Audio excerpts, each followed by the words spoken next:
Welcome back to Hall of Fame College Football with Jason and the coach. I'm your host, Jason Watkins, and if you love college football, you're definitely in the right place. So before you forget, smash that red subscriber button, like our videos, and don't forget to ring the bell so you don't miss one moment of Hall of Fame College Football.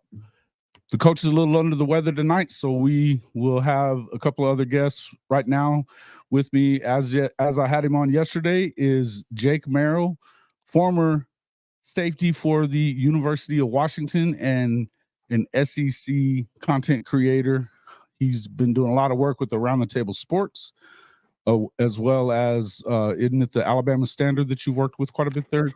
No, it was Bama football on YouTube, and Bama then of course like Coach Sean's channel, which is SMHO Sports Talk. So okay, well, cool. Welcome into the show once again, Jake. Glad to have you on with us, brother. Got a little bit of stuff to talk about tonight. We're going to get into a couple of SEC pundits, kicking around whether the Texas A&M Aggies can finish ahead of Big Brother Texas in the Longhorns' first season in the SEC in 2024. Also, we'll talk a little bit about some of these schedule rankings that we've kind of seen popping around on Twitter and everywhere else. I think they're definitely, well, in the case of Texas, it's certainly biased, because we've seen that schedule's kind of whack.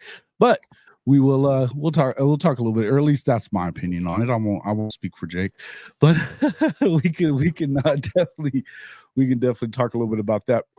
Welcome into the show, everybody. Timothy Green, thank you for popping in. Sooner Cowboys, Mars Jams, Kimberly K. Let's see, Steve B, Benjamin Cisco, and Stick S Cat. Welcome into the show, everybody. Thank you for popping in. All right, make sure everybody, when you come in, announce your presence and wipe your feet. Hit that like button. We appreciate it. Thank you. Benjamin Cisco, thank you for coming in. Jimmy Satterfield, Hankster, good to see all you guys. All right, yeah, all the Oklahoma fans in the chat are excited about the win for the softball program in the semifinal round. They will be playing hated Texas tomorrow in the championship series, going for 4 straight national championships. So, good stuff, man. Good stuff. Playing Texas in the championship too. That's going to be wild. And I mean, those girls, I've watched a little bit of it. I have two little girls, and then I have a little boy. So we'll see what goes down. But as far as just softball in general, exciting, fun to watch. I love it. I mean, Oklahoma, just talk about a legendary program when it comes to, I mean, not just football, because Patty Gasso has, I think that she has put herself on the map of greatest coaches in college sports, period, ever. By far. She's 7 national championships, going for number 8 right now. Obviously 4 in a row would be a new record on her own. So it's like the Nick Saban of softball. What I'm saying? Like man. I mean, seriously, it's unreal. She has absolutely dominated the sport. Mm-hmm. There's a lot of BS talk about, whether or not that has to do with home field advantage, because they, that the World Series is played in Oklahoma City. It certainly doesn't seem to work for Oklahoma State, though. So, and I think there's about 30 miles difference from Norman and Stillwater to OKC to the, Oh, wow. But, what's crazy, though, if you think about this, too, is from the fact that, like, especially with softball, you know what I'm saying? Or any sport, period. What it takes to win consecutively like that, though, you can't. There's no way you could say it's home field advantage. There's no way you could say, well, these factors and no. What it comes down to is having a system in place. Dominance. Something that's right. Something where you know how to find the right players, put them in the right places, the right mindset. There are so many little factors. I mean, I can speak to it. I played for a 0-12 team that, by year 4 or 5 won a championship or won a bowl game versus Nebraska, and we lost to. That's awesome, bro. That's awesome. And that's the thing is when you if you've ever, and whether you've played at the college level, or, I mean, I played on a championship team in high school that we won 3 in a row, and it's in there in New Mexico where I played at.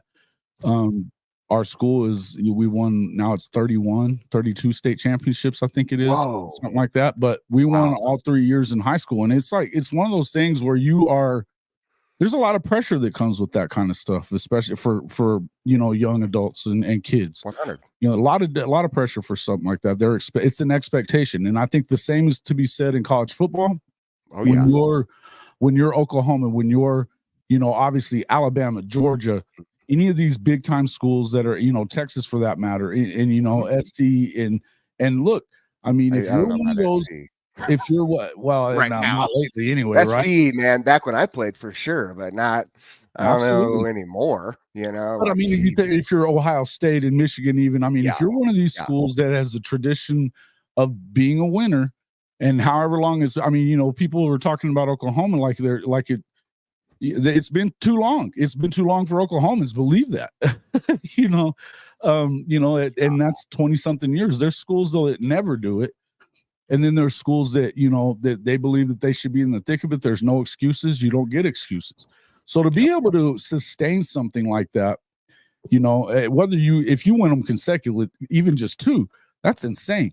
But you think about UConn women, win something like 100 something games in a row. This softball program, it was 72, 73 games in a row that they won after they lost early season last year. They didn't lose again, Unbelievable, right? And with baseball and softball, that's little things have to happen for you to win a lot of times. I mean, a little thing could get you beat, That's right, man. And straight up, I see you, Chicken 15. Chicken always likes to comment on my. I like the tombstone stash, man. I appreciate that. Mars likes it too, man. Like they've been popping in, and hey, I appreciate you guys, man. It's cool to see everybody in the chat, and those who don't know who I am, it's a pleasure to meet you all in the chat. But yeah, it's fun to get in here and chat with you guys. I absolutely love it, and it's a pleasure to come back, man. So thank you guys. Yeah, definitely. We're glad to have you, man. And welcome in, Chicken. Rob077, Kyle Dupuis, Eric Reheard, Jimmy Satterfield, Timothy Green. Congratulations to West Virginia on making it into the supers as well. That West Virginia and Kansas State are the 2 Big 12 teams to make it through to the super regionals. That's pretty surprising in considering that you had chances for Oklahoma, Texas, Oklahoma State, and they all kind of fizzled there.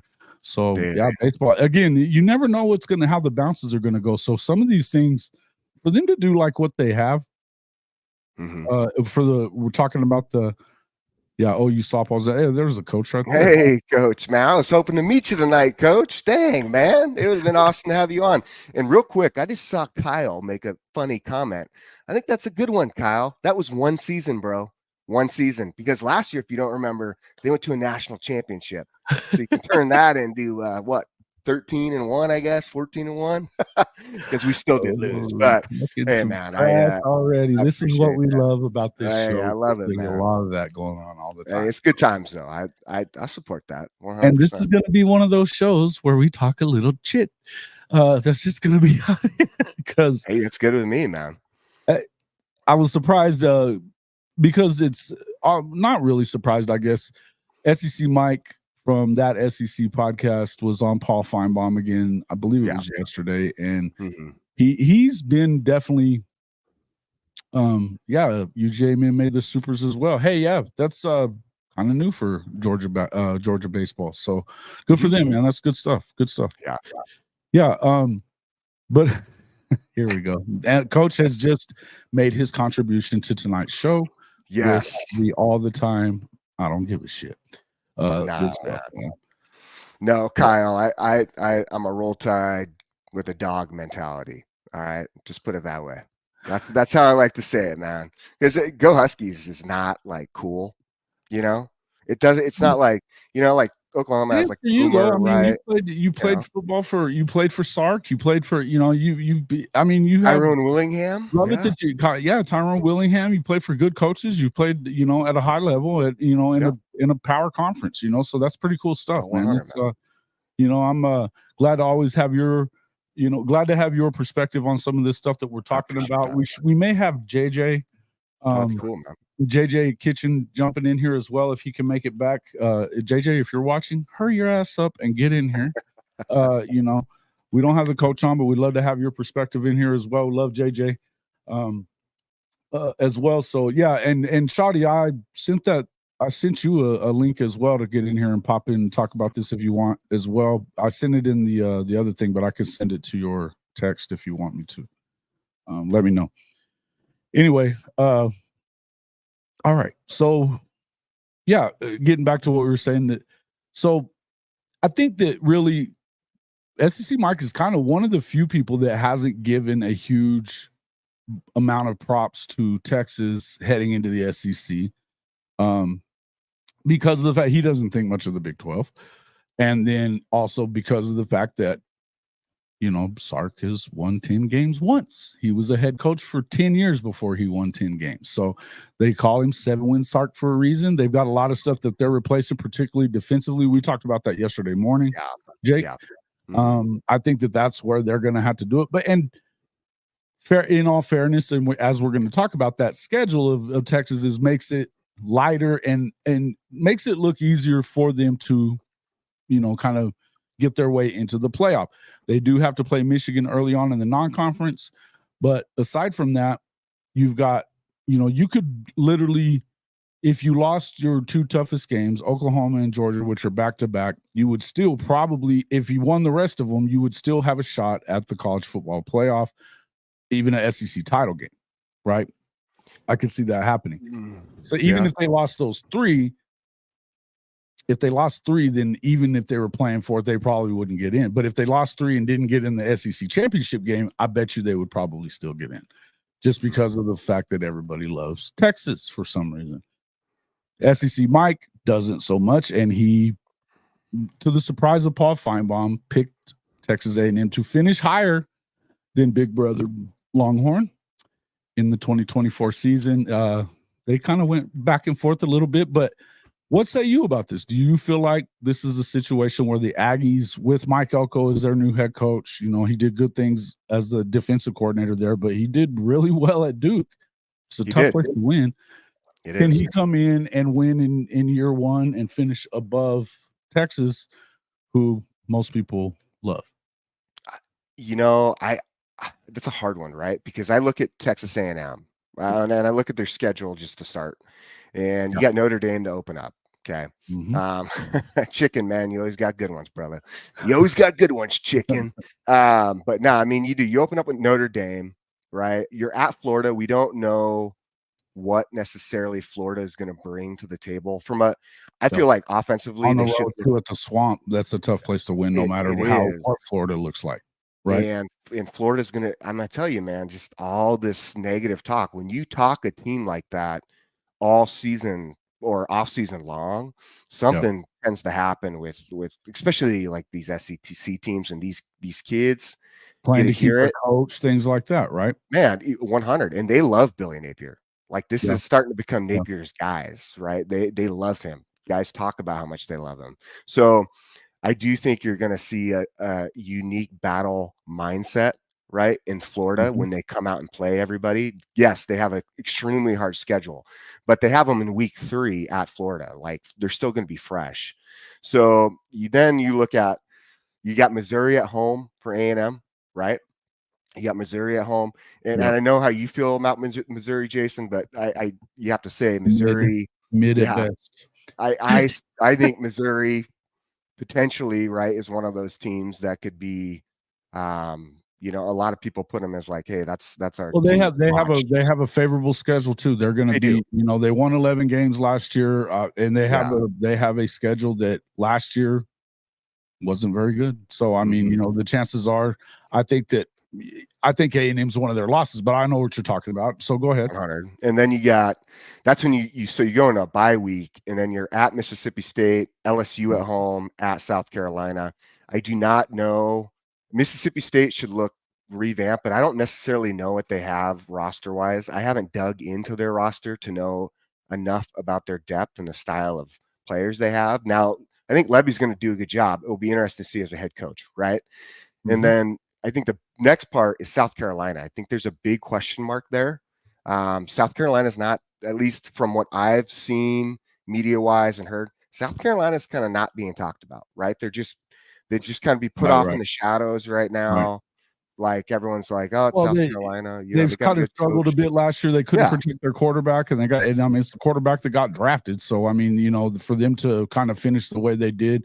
But the thing is with Lenore Sellers, it's not a guaranteed win, and they've kind of owned A&M anyway. Yeah, I mean, true. Granted, A&M I feel like A&M's just been owned in general, even with Facts. You know what I'm saying? Even with like, disagree with that. The coaching, it's been, for all the talent you've had at A&M and had there previously, the fact that you are not constantly up there and being a competitor, right, to go to the SEC championship is shocking, right? To me, the way they've recruited, yeah. But I think that now that you have to put into consideration the fact that there is a grown-up at the head coaching position now. That's my thought process with A&M is I do think they're going to be talented.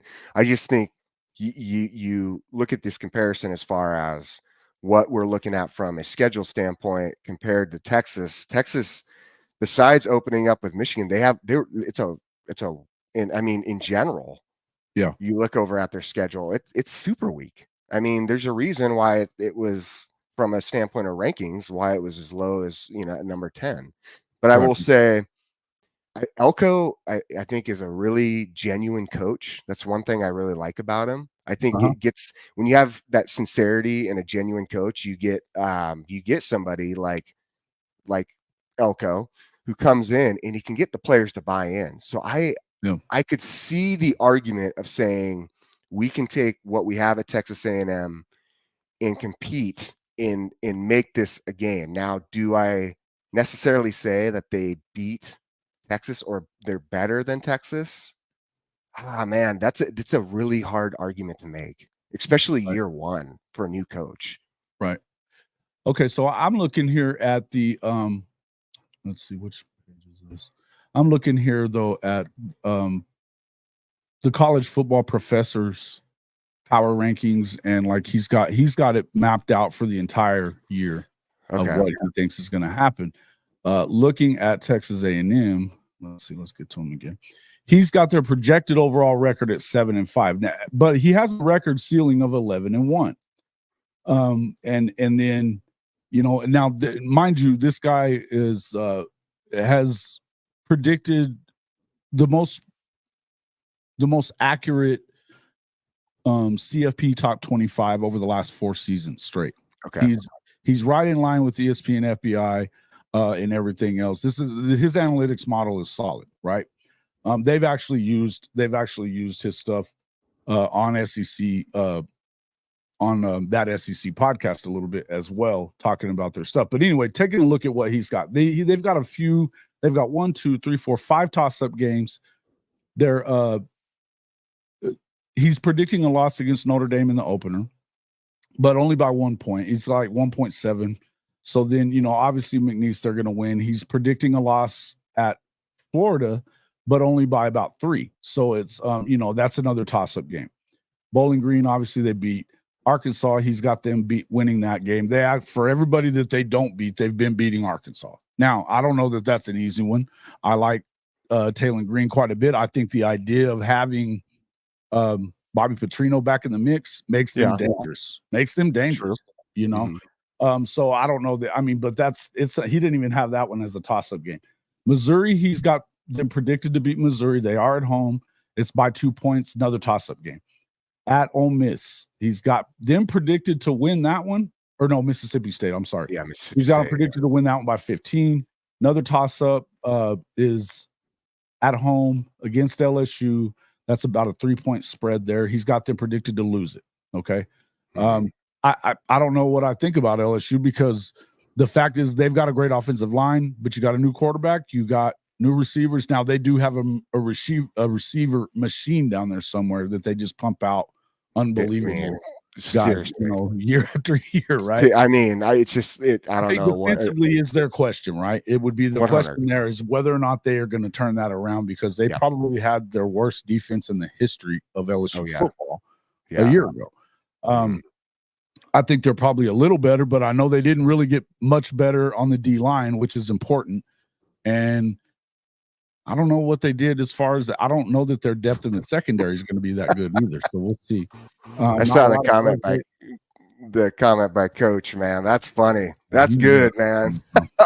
Hey, I don't blame you on that one.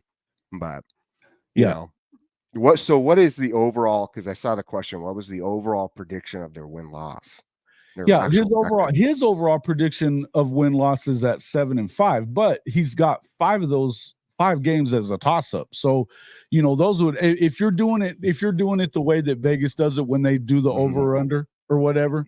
Yeah. And to be fair, Vegas has them at 9 wins. I've seen them at 9 wins. I've seen some places as low as like 8.5 or 7. 7.5 is the lowest I think I've seen it. Yeah. And that's what they have for Oklahoma as well. But his floor, he's got him at 6-6. But he does have a ceiling of 11-1. So I think if you did it the way that a lot of us guys will do it, you'll go through and say, okay, that's a toss-up game. It's a half. So you'd be a half a point there. So instead of having 5 losses, it'd be 2, basically 2 or 3 losses. I could see them. I believe I think they beat Missouri at home. I figure that they probably, I don't know about the Florida game. I think Notre Dame and them, I would toss. That's a toss up for me too. I think that's a tough game. I think Notre Dame should win it. But I think Notre Dame wins that. I think so too. I think that's Notre Dame has the kind of program that you hope that you get. You all right there? Yeah, I had to grab something. Notre Dame has, or Texas A&M has the program you're wanting to kind of up their toughness, but that's what Notre Dame is tough. They play physical brand of football. They do. They're going to have one of the best defenses in the country. They're really good on the offensive line. They've got Riley Leonard coming in to play quarterback if he's healthy enough, and then a backup of a freshman who I think is still going to be pretty good in whatever Carr is. It's Lloyd Carr's grandson. Yeah, like him as well. But I would say that, that's probably a toss-up. But I could see them winning. I could see them being that coming into that final game about where I think that Texas is going to be coming into that final game. I think that if you figure they lose 2-3 coming into that last game on Thanksgiving or around Thanksgiving, whenever it's going to be, right? Texas is looking at probably, they've got them projected at 11-1. Their record floor, he's only got it 10-2. But again, I don't know how much I buy into. I think that Michigan, that's a tough place to go play. As much as they lost, they're the type of team that'll beat Texas because they play with a lot of physicality. Yeah. I mean, that's and true, it's at the big house. That is. I don't know that they lose that game, but I could see them losing it. I can see that. I don't think they beat Oklahoma. I don't think they beat Georgia. I think that the Florida, they've got them. He's got them predicted to win big over Florida by 11 plus. But I mean, if Florida has the kind of season that some people think they could give them a hard time. At Arkansas, that's never a guarantee. That's another rivalry game. Again, I think if they could sneak up on A&M, they could sneak up on Texas as well. In fact, Texas has lost their last 2 to them, as recently as a couple of years ago, they lost to them. So we could see what happens there. And then, of course, A&M, they've got it. It's almost a toss-up, but they've got them favored to win over A&M by about 5. So if they come in with a similar record, you got to remember that they are playing them in College Station. That's a good place. And if they're, by then, you're going to kind of know what they've gotten out of them. I actually like both quarterbacks that they have at Texas A&M quite a bit. Their backup guy may be better than Connor Wegman, and I think Connor Wegman's good if he's healthy. He showed that. I think it's true. Offensive line wise, I think it'd probably be their question at Texas A&M. But he seems to have been heavy in that. Their defense, they kept a lot of the guys on that defensive line, and they've had a hell of a haul over the last 3 years in recruiting. when it comes to on that D line. The portal, they added almost, I want to say it's like 10 guys for the secondary. They added a ton of talent there in the secondary. They went and got a kid from, who was that? A Big Ten player. I forget where he played though, but he's a defensive end that they're expecting a lot out of as well. And Mike Elko plays defense. He does. So if I give him my projection, I guess I will say, just looking at this and knowing what they're going up against, and with Elko's first year, I'll say 8-4. Okay, that's right. Elko's first year, 8-4. Yeah, okay. 8-4. All right. 8-4. So you now winning that game then versus Texas? Yeah. No, I don't. I just think by that time Texas will have their shit in order. Like, it's just too late in the season. You know what I'm saying? Like, and that's the one thing with Sark. I think he does. Yeah, he'll win, or maybe he'll struggle here and there early on. I again, looking at that schedule, you have to ask yourself, where is he going to struggle besides Michigan? You know, obviously Oklahoma. I think BV, like, I think he has his number. I think he knows basically how to lock that up. And Luttrell's going to do a great job. You know what I mean? Like, from an offensive coordinator standpoint, and he has weapons, right? Mm-hmm. Like, they're going to put up points. But then you look at Georgia, it's a loss. Florida, we'll see what Florida brings to the table. You know, this is interesting. And Stevie, I see your super chat, man. Yeah, thank you for the super chat. UT losing by Vandy by 1 in overtime would make me happy. That would make me happy too. Hank's been predicting it. Hank's been predicting that for a while. And, you know, again, this is coming from Oklahoma fans, but look, if you've watched Texas over the last 4, 5, 10 years, even, they lose games that they're not supposed to lose. Period. 100%. They should have lost. And there was they very well could have lost to Kansas State, if not for the fact that Will Howard pissed down his leg multiple times at the end. They almost lost to Wyoming. They almost lost. They got screwed in the Houston game. So, you know, and that's right after the Alabama game. So, yeah, you never know what you're going to get with them. Now, what I would tell you about the only thing with Quinn Ewers is, okay, Quinn hasn't made it through a season yet healthy the whole way through. So, you know, that and the one thing that the knock on Quinn is whether he can hold up under pressure situations. He's won one game in a pressure situation, and that's in 2 years. Lost a lot of come from behind games. He won one pressure situation. That was at Alabama. We all know that Alabama was a different team at the end of the year than they were that week. God, yeah. In week 2, right? 100%. They wouldn't have lost that game. Couldn't get it done in the Red River. He lost a game at Oklahoma State the year before that they were up 15 at the end of the third quarter and gagged it away. Right? Now, a lot of that you got to put on Sark too.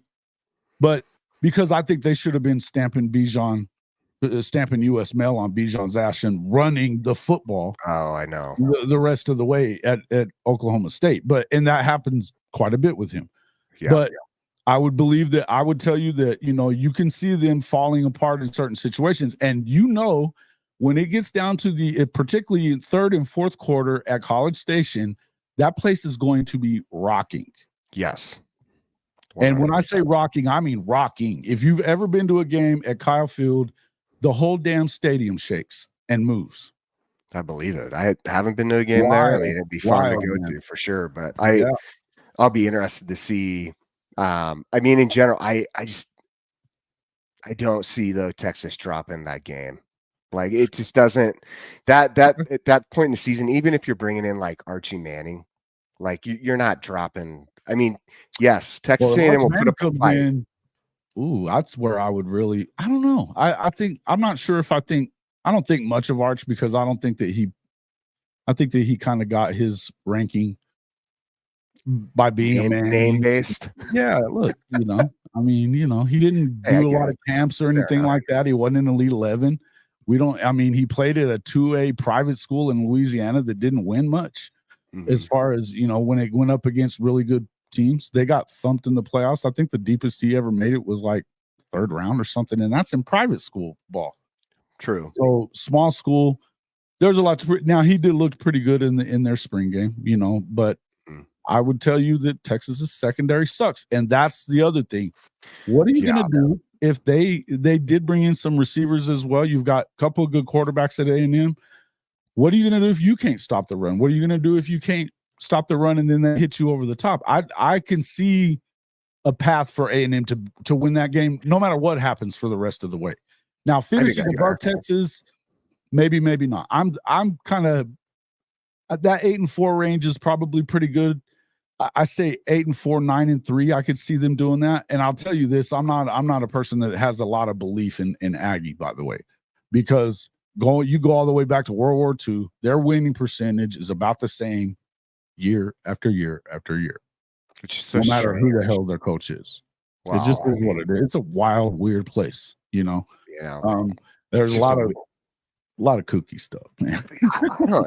That's the one thing with A&M, right? Like you wonder why is it the male cheerleaders? Is that like the big part of it? You know what I'm saying? I don't know. I'm just kidding. Chanting and dancing and stuff is just odd. It's different down there, man. It's a freaking cult down there, no doubt about it. It is. If you've been there to a game, and I've seen a couple of games. I haven't been in.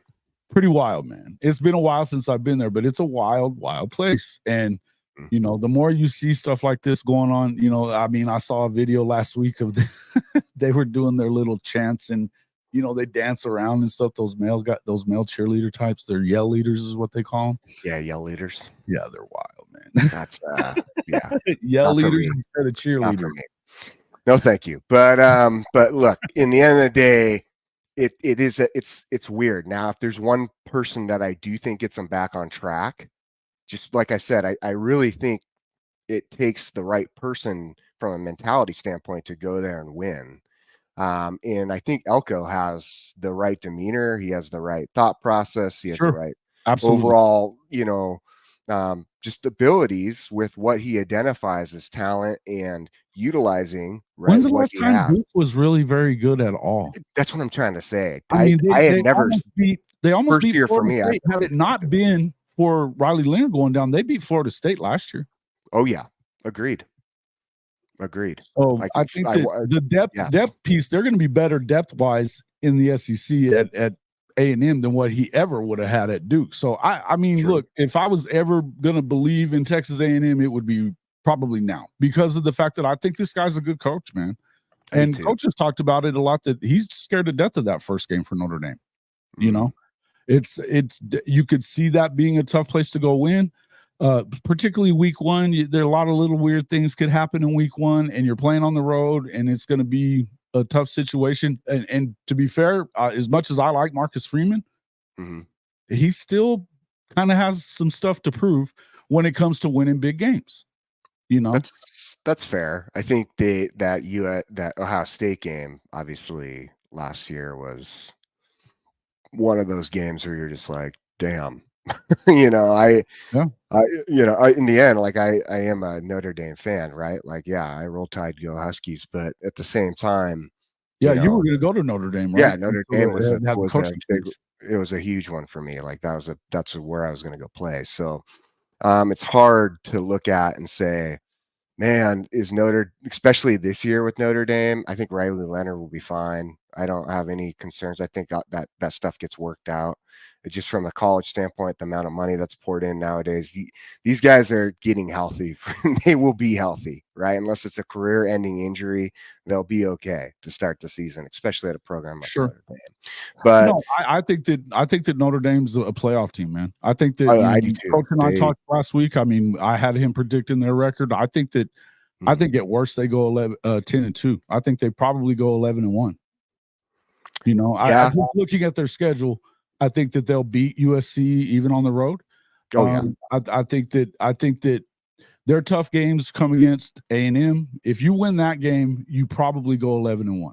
Okay, maybe even 12-0. But if you lose that one, I still think you could go 11-1, 12-2. Because I don't know if I've told you this already, but I don't. As much as I am a fan of the Uiagalelei folks, I think that he's in a situation where it's tough for Florida State, and I hate it that I feel like he may end up getting blamed for it here. When I don't think they're going to be that good. I think that they've had to replace an awful lot through the portal. I think that you get a hangover whether you like it or not from 63-3. Yeah, in the Orange Bowl. I just do think so, and so it concerns me. You're going to have the games. I don't think that they have an awful year. I don't see them winning the ACC. I think they can definitely lose to Notre Dame. Maybe they beat Clemson, maybe they don't. I think Clemson has a lot to prove as well. But I think if you're going to pick a loss for Notre Dame, it would probably be Clemson because that's just the game that they struggle to win. It just seems to be like last year. They should have beat them last year. They didn't. Now they did beat them the year before. That being said, we're going to have to wait and see with Clemson because they finally looks like they have a really good receiver in Brian Wesco, but he's a freshman. So, what are you going to see there as far as that goes? And the fact that Dabo does not want to play in the portal is a different deal. Neilio, thank you for the super chat, sir. Good Tuesday evening to everyone. Hey, fellas, what's up, my man? Thank you for coming in. Thank you for that super chat. Appreciate that a bunch. A&M is stacked on the D-line. I feel like this is a situation where I said this one time before I think it was the guys from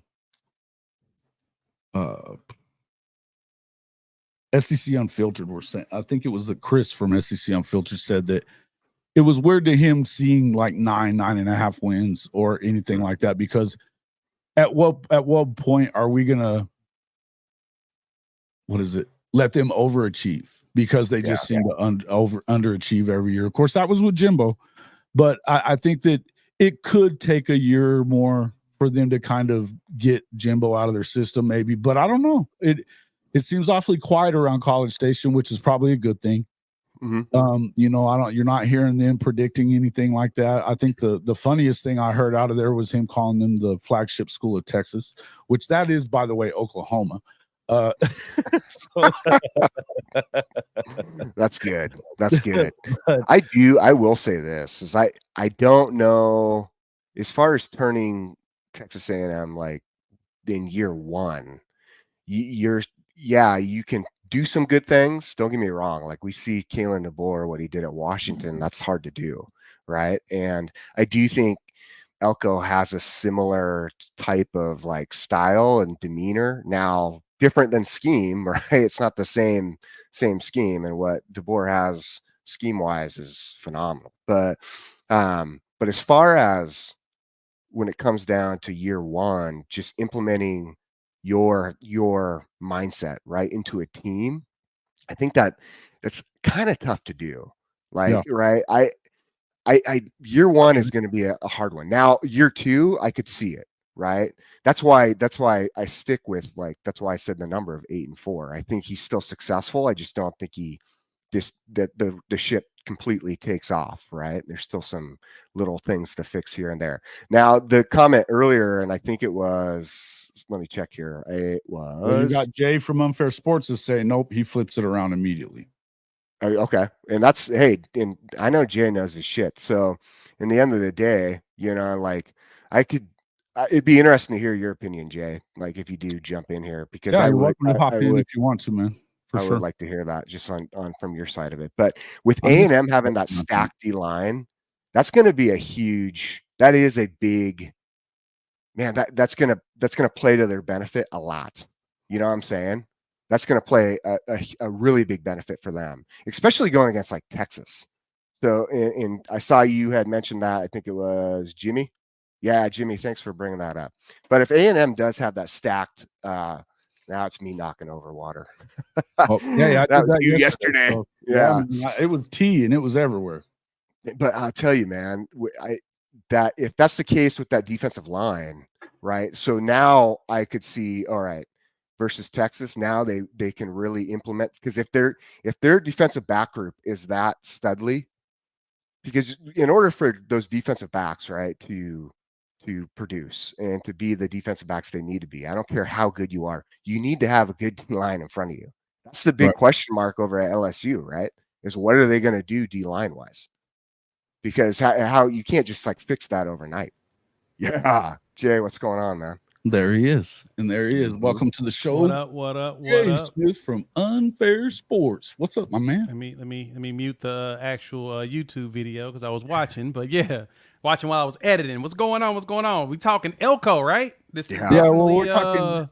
Yeah, yesterday on Feinbaum, you saw SEC Mike actually had picked A&M to finish higher than Texas in Texas' first year, obviously in the SEC. Feinbaum about lost his mind, I think. Yeah, he almost blew a gasket, right? He was just in disbelief.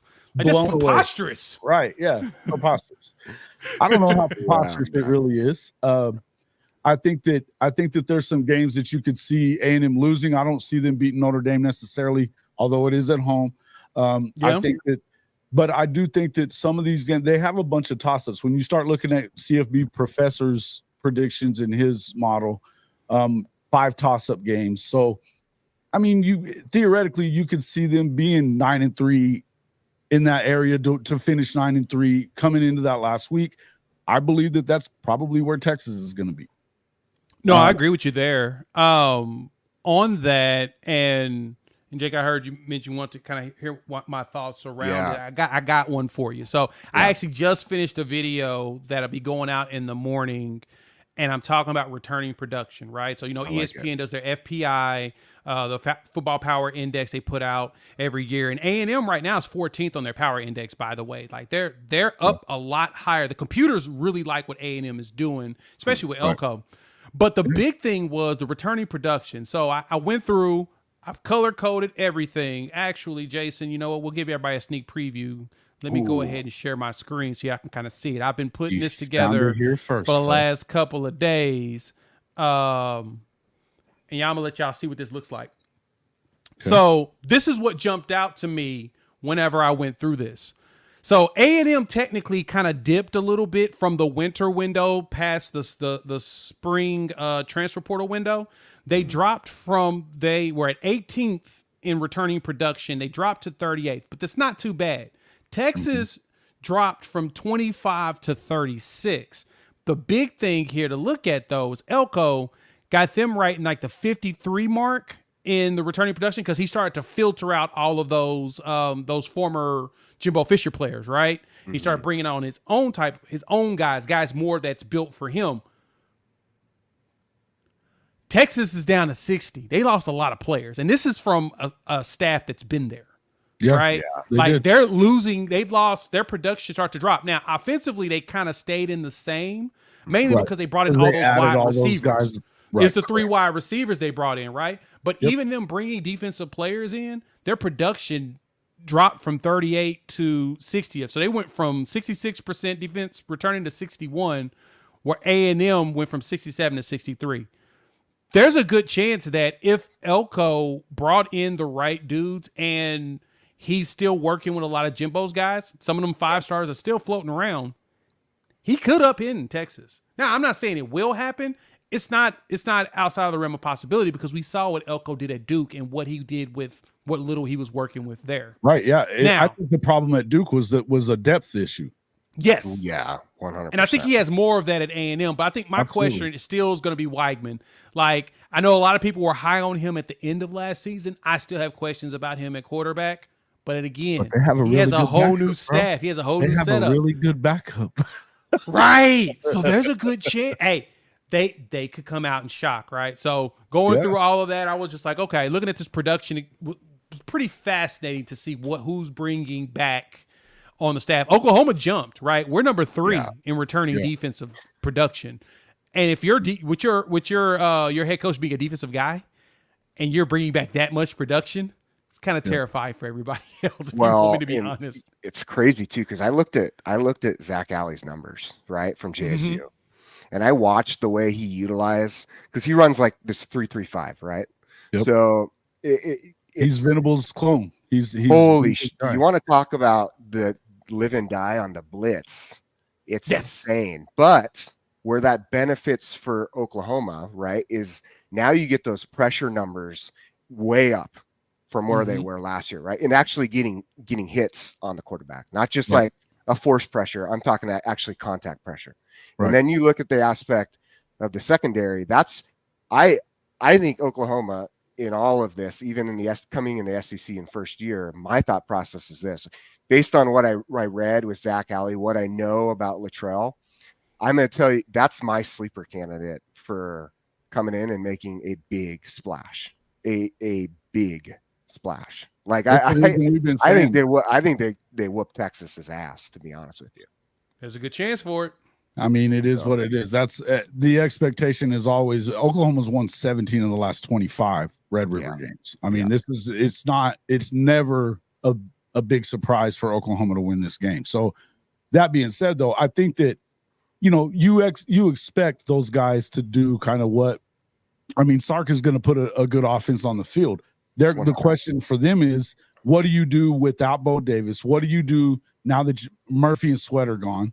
You lost your best linebacker, and you're new in the secondary. I like some of the additions that they made there, but I mean, if you're not getting pressure, then what? I think Colin Simmons is going to be good as an edge guy, but he's a freshman.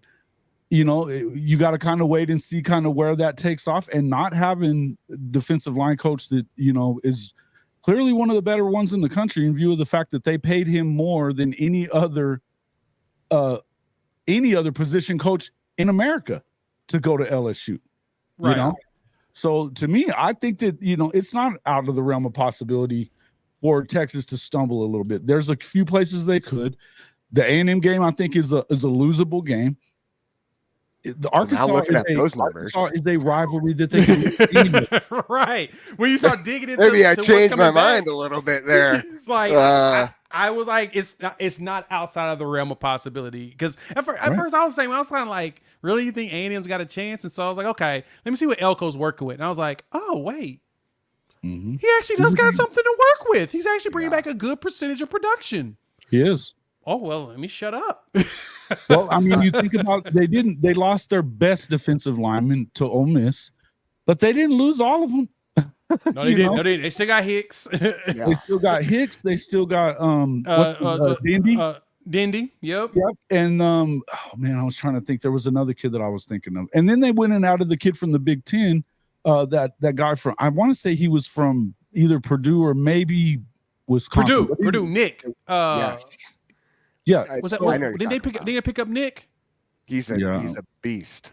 Yeah, let me verify that. I do know. I know exactly what you're talking about. But I will say on this too is like now that you kind of show me those numbers a little bit more too, in like how you broke that down. Yes. Yeah. Nick Scorton. They did bring him in. Yeah, from Purdue. Yeah, he's a beast. He's a stud. He's actually really good. Nick Scorton. Yeah. I think their biggest. They still got LT. Was also in the secondary, but they added like 10 guys in the secondary through the portal. For everything that they lost at A&M, it was probably the guys that you probably wanted to lose, other than obviously what's his name that went to Ole Miss. Walter Nolan, yeah. Walter Nolan. You don't want to lose him. You didn't feel like he was going to really do much for them. It just, I think that kind of. Well, yeah, they were pissed off about the NIL stuff. You know what I mean? And you don't want to deal with that stuff that Jimbo left over for you. So the rest of those guys, if they're getting taken care of, and let's not forget that Elko recruited a lot of these guys. He's only been gone for 2 years. That's true. So, he was in there recruiting them. I mean, that is true. Some of the older ones, the older production guys coming back. Yeah, those were some of his guys. He was a part of that. Yeah. Correct. That's a good point. Now, again, before I do want to preface all that by saying, I don't have a ton of trust in A&M anyway, ever, because it's an organization, right? Yeah, I mean, it is what it is when it comes to those guys. But look, I don't trust Texas either. So, it is what it is when it comes to that. I do believe that the people that think that Texas is way over the top as far as talent is concerned, I don't think that that's correct. I do not think that that's correct. Yeah. You mentioned that. So, I mean, Nick came there. They got Des Ricks from Alabama. Yep. He's pretty solid. LT Overton did leave, and he went to Alabama. But, they brought – and then what's that? Cassius Howell from he was at Bowling Green, and he was rated pretty high as an edge coming in, too. They really did clean up. I can't lie. Yeah, they did a good job. And I mean, look, hey, man, they've got some guys coming in this class already that it looks like and from the last class, they did a really good job with what they ended up with. It seems like to me. I feel like Texas A&M definitely, it's probably good that by most standards, by most people believe that they're coming in as an underdog, and shouldn't be able to win this game. Not only that, but let's not forget you're playing them at home too. So, That's true. I believe if you get down to that part of the season and they have a chance to, if either has a chance to play in the playoff, but I feel like they're both going to be in the same position, somewhere in that neighborhood of 2 to 3 losses, they're playing for a playoff spot. That's when, Quinn's little booty puckers a little bit in those situations. And so does Sark, I mean, they just really hadn't gotten it done aside from the Alabama game in those situations where it's a tough game down at the end. And defensively, I think that Texas is going to struggle on defense. If you're not getting, even if your secondary is a little better than it was last year, if you're not getting pressure on the defensive line, you can't stop the run up the middle. What do you think a guy like Mike Elko is going to do if you're soft in the middle? He's going to run it in the middle. True fact. He's actually going to take advantage of that. That's kind of like his thing. He's actually going to do what you're supposed to do, right? That's correct. We saw him do that Duke. We saw him doing that exact thing at Duke. And it's like, oh, okay, that. Look, man, he's that kind of old school dude, man. He likes to run it and play hard defense. I mean, I like that. Boomer 129, Gaggy should never be hyped. I tend to agree with you, as I said, but neither should the Longhorns. Is always the game itself. But neither should the Longhorns. Nah, but I will say Elko does do a good job of taking advantage of teams that he's playing against with what weapons he has, right? Because you look at Duke. And Duke, we bring it up, and you brought up, Jason, was the depth, right?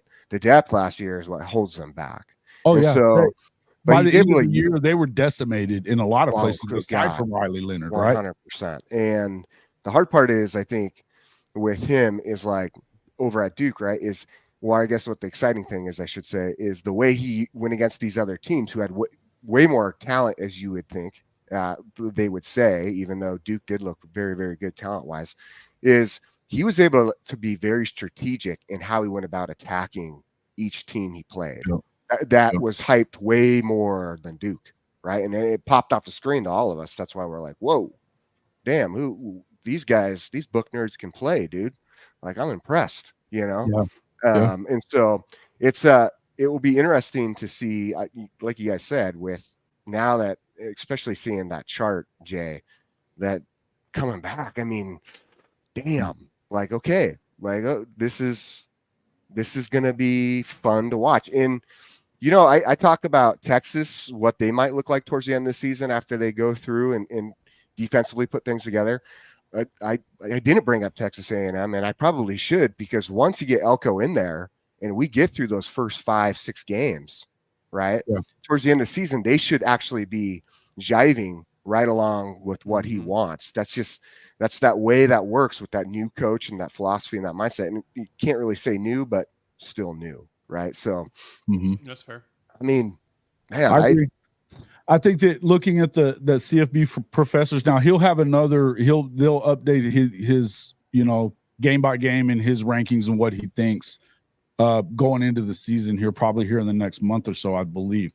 But what I would tell you is with those 5 toss-up games, he's got them at 7-5, but with 5 toss-ups and them going 1-4 in those toss-up games. I think that's tough to do, right? I mean, even if you just go, 2-3, that would automatically bump you up to 8-4, but if you were to flip that around and go 3-2, now you're at 9-3. So here you go. Here you go. You're in a situation where you have an opportunity. The one thing that Jimbo didn't do was leave a completely empty cupboard, but it could have been, but they brought the right guy in. They brought the right guy in to kind of shore the thing up, because when you have somebody that, look, they played really good defense the last few years. That hasn't been the problem at A&M. It has not. They were not great in the secondary last year. Again, they added like 9 dudes in the secondary. And Stink makes a great point here that we got 5 sacks against Texas And we weren't really getting sacks at all this season. That should tell you something. Well, everybody was. I was saying that to Jake yesterday. The reason they didn't get a bunch of sacks. Think about it. How many guys didn't use max protect against Oklahoma? I think we only had 2 games the entire season that teams didn't pull max protect on us. And that was Texas, and I can't think of the second one. Actually, it was 3 games. But yeah, Arizona didn't either, and then it was Texas, Arizona, and I want to say it was like maybe BYU. I think it might have been BYU. But anyway, I mean, nobody was. That's the thing. You don't necessarily get home, but if you still get pressure on them, that sacks can be a misleading stat because of the fact. Look at where they were in turnovers too, though. They forced more turnovers than anybody else in the country. They were second to overall in interceptions, number 1 in pick sixes. I mean, look, Oklahoma's. I'm not worried about Oklahoma's defense. I know a lot of people are. I'm not. That's not where I'm, because I mean, you want to see it. You still kind of want to see it before you totally believe. But I mean, we've said it a ton, Jay. Year 3 under Brent Venables, and they've got, they talk about, well, yeah, but it's a brand new DC, but it's not brand new to him. No. And he does what Brent Venables does. They ran it all season. But yeah, it cracks me up. Everybody says that is that we got a new offensive coordinator, new co-offensive coordinators, and we got a new defensive coordinator. And it's like Zach Alley runs the exact same defense as Brent Venables. He was underneath Brent Venables for like 6 years at Clemson. 7 years, actually. Yes. Yeah, my bad. 7 years. 7 years. My bad. 7 years exactly. Right. And then you have Seth Luttrell, who's been an offensive coordinator at 3 stops and did pretty well as an offensive coordinator. He's got a better track record than Levy had coming in here. There you go, right? As an actual play caller, right? And his North Texas offenses weren't no slouches. They kind of tapered off when he took his hands off of the wheel, but when he was driving it, they're putting up some numbers. They were a top 15 offense in the country for what, 3 years, something like that. Yeah, we're talking about guys with experience, and again, defensively, we got the dude that does the same thing as our main dude. I don't think our problem was Venables had to put his hands in there a little too much, right? He couldn't really be the overarching CEO and be able to manage the clock and do the stuff that CEO is supposed to do. Yeah, or now he has a CFO coordinator to stop running jet sweeps or whatever. You know what I mean? He would not get his hands in the offense because he was so focused on what was going on in the defense because he didn't trust Ted Roof. He doesn't have to do that anymore. Now he's still saying that he doesn't. He'll probably still be doing what he does. To me, I think that's it's a great situation for Brent Venables having a guy like Zach Alley in. He trusts him. The rest of that defensive staff trusts him. They all know him. Again, I feel like that you're in a good situation, man. And the players seem to really love Zach Alley already, that he's not in their face the way that Venables is. And sometimes just hearing a different voice, whether saying the same thing, but it's a different voice, can make you turn that corner, right? Well, and I'll tell you this too, is Zach is aggressive. There might you have to say aggressive. With BV, it's not like he's not aggressive, but I think he also has a very like step-by-step kind of way he's looking at his play calling. Methodical about how he does it. Yeah. I think Zach just kind of Zach's like, let's go blow shit up. Yeah, I mean, he hulks it, dude. He just Hulk smash it, dude, and let's see what happens. I mean, and that's exciting for you. I'm going to tell you right now, as a defensive guy myself, I want to play in a defense like that. You want to know why? Because guys are going to be jacked. They're going to be moving around. It creates chaos. And when you create chaos the right way, that's controlled, right? That's when you get big things happening. And if you can make sure that defense is continued through the season, which he can do. I mean, look what he does at JSU, right? I mean, he does a great job. JSU level of talent wise is really different than Oklahoma. Okay. True. But I mean, the guy creates chaos in a way that fits the box, I guess, that Venables likes, right? And doesn't go too far outside, but it fits within, right? Maybe to the edges. And I think it will play in the favor, obviously, this next season and in the excitement of just the players playing in it, even though it's the same defense, essentially, right? Yeah, and Boomer129's question, he said, how many first-year quarterbacks are starting in the SEC? I want to say it's like 3 or 4, but you also have some new some guys that are new to the SEC, like Blake Shapen. You know, I mean, he's played, but he hadn't played well, and he's coming into the SEC. So, and he's in his first year in Levy's offense too. They didn't run anything like that at Baylor, anything at all. So, guys like that, Taylor Green, first year with Bobby Petrino. I love what he did at Boise State. I mean, they won the Mountain West last year. I like Taylor Green a lot. I think that Arkansas is going to step up and bite some people that you don't really expect to. I mean, you could see them. They've got a really good track record against Texas, even recently. So, you know, I wouldn't go so far as to say I think they're going to contend for the SEC championship, but I do think that they're going to give some people a hard time if you aren't great on defense, which I don't believe Texas is going to be great on defense. So I do think that there's a different animal there at Arkansas right now than what we've been used to seeing the last few years. I think that, you know, Petrino's probably still one of the better play callers in the country. So we'll see kind of what happens there. But I think then you have obviously Nico Jackson and the kid from South Carolina, which I love that kid too. He's going to be really good too. Oh shit, what's his name? Man, I forget. I just had his name a minute ago too, and I say it all the time. And that's the thing is like, but he's a stud, South Carolina though. Freaking nobody's talking about him. Again, yeah. I mean, but let's see. Everybody else has pretty much got a veteran in there. I would say that the thing about Connor Wegman is he's looked good, but he hasn't been in much. He didn't play till towards the end of the year 2 years ago. He wasn't starting coming into the season. He got hurt there. He didn't play, or no, he didn't get hurt. He played at the end of the year, and then he got hurt real early on last year at A&M. So you hadn't seen a ton of him. So it still feels like he's new.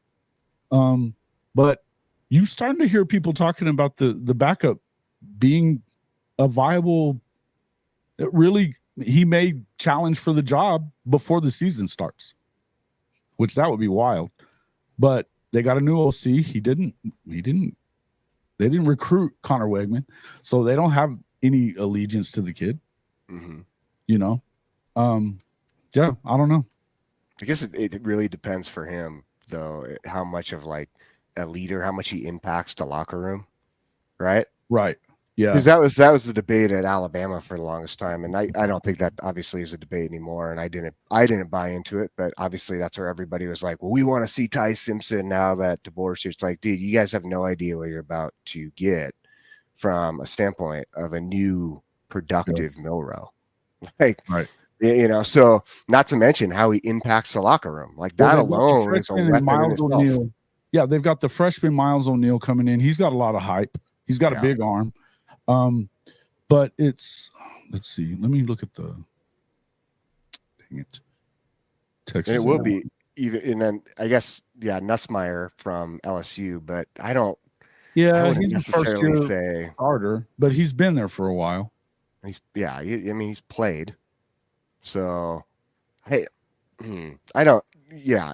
think overall from a quarterback standpoint, you look over at the SEC for the most part, it's pretty like tenured, I would say.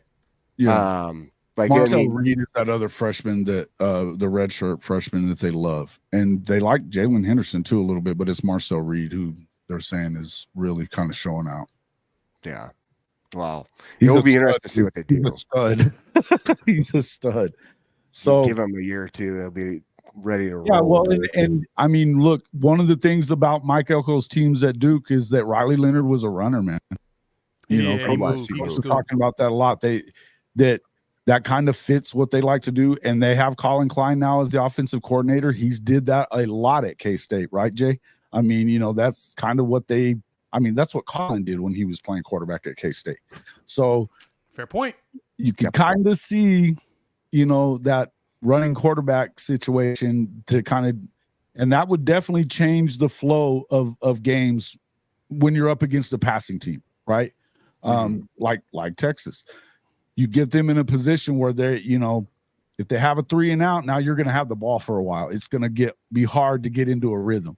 I think that's kind of how, you know, you can see that happening and them kind of keeping your defense on the field for a long time by just kind of grinding it out a little bit, that'll also be hurtful towards them. Again, I would tell you that I think that I don't see a lot of things would have to go really, really well for Texas to do what they did a year ago. Not to mention the fact they're playing in the SEC. A lot of things would have to go very well for Texas to do what they did a year ago. No, it's true fact.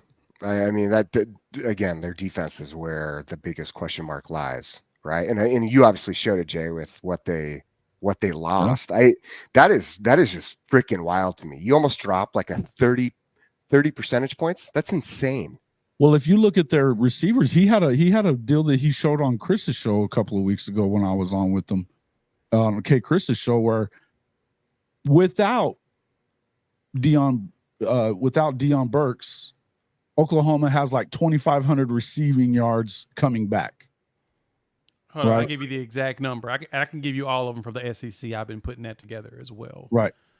Give me but even if you take out, they have one guy though from Texas that caught balls from at Texas last year. So your returning production at the receiver spot, Jonte Cook is your only person for Texas. 8 catches, 136 yards. That's it. The other 3 guys, Silas Bolden, Isaiah Bond, as well as Matthew Golden, are all transfers. So we just got to see what it looks like as his transfers. Now, granted, I mean, A.D. Mitchell kind of gave us a little bit of a borderline blueprint for them, but the thing was, A.D. Mitchell was the only transfer. It was they had all returning wide receivers with A.D. Mitchell added to that. It wasn't a whole bunch of replacement receivers with the young dude, right? Well, for us, we bringing back 3,100 yards when you include Burks. You take Burks 600 yards out of there. That's like Jason said, it's 2,500 receiving yards, right? 2,500 receiving yards and 20 touchdowns are returning on our side. We are ranked in the SEC second in returning wide receiver production with Colorado. Well, actually, I had Colorado in here because they were on this other list. But for the SEC, we're actually number 1 with Missouri right behind us at 2,800 yards. Georgia's third at 26. Then you got Ole Miss, and then you got Texas. Right? Wow. Right. And that returning production is all coming from transfers that he's got to get used to. Right. Well, and like Silas Bolden's coming from Oregon State. And not to mention, like, Silas Bolden, don't get me wrong, the guy is a great athlete. I'm interested to see like how he is very, very small. Is he going to be but Xavier Worthy was that guy for them last year. No, Silas Bolden is smaller. He's a speed dude, but Xavier Worthy had length. He could go up and match up. You're going to face the same type of speed in the SEC. Too, isn't he? Isaiah Bond. Silas is 5'8". Yes, Silas is 5'8", 150, maybe 158. 5'8". He's a little dude. So he's your slot guy that's got a. I mean, it's between him and Jonte Cook if you really think about it. Yeah. And Jonte, to be fair, I think that they probably should have used Jonte a little more last year. I liked him. I liked it better than I liked Whittington. But he was a freshman and he didn't really find his spot. And the thing about Sark is he doesn't do a lot of rotating.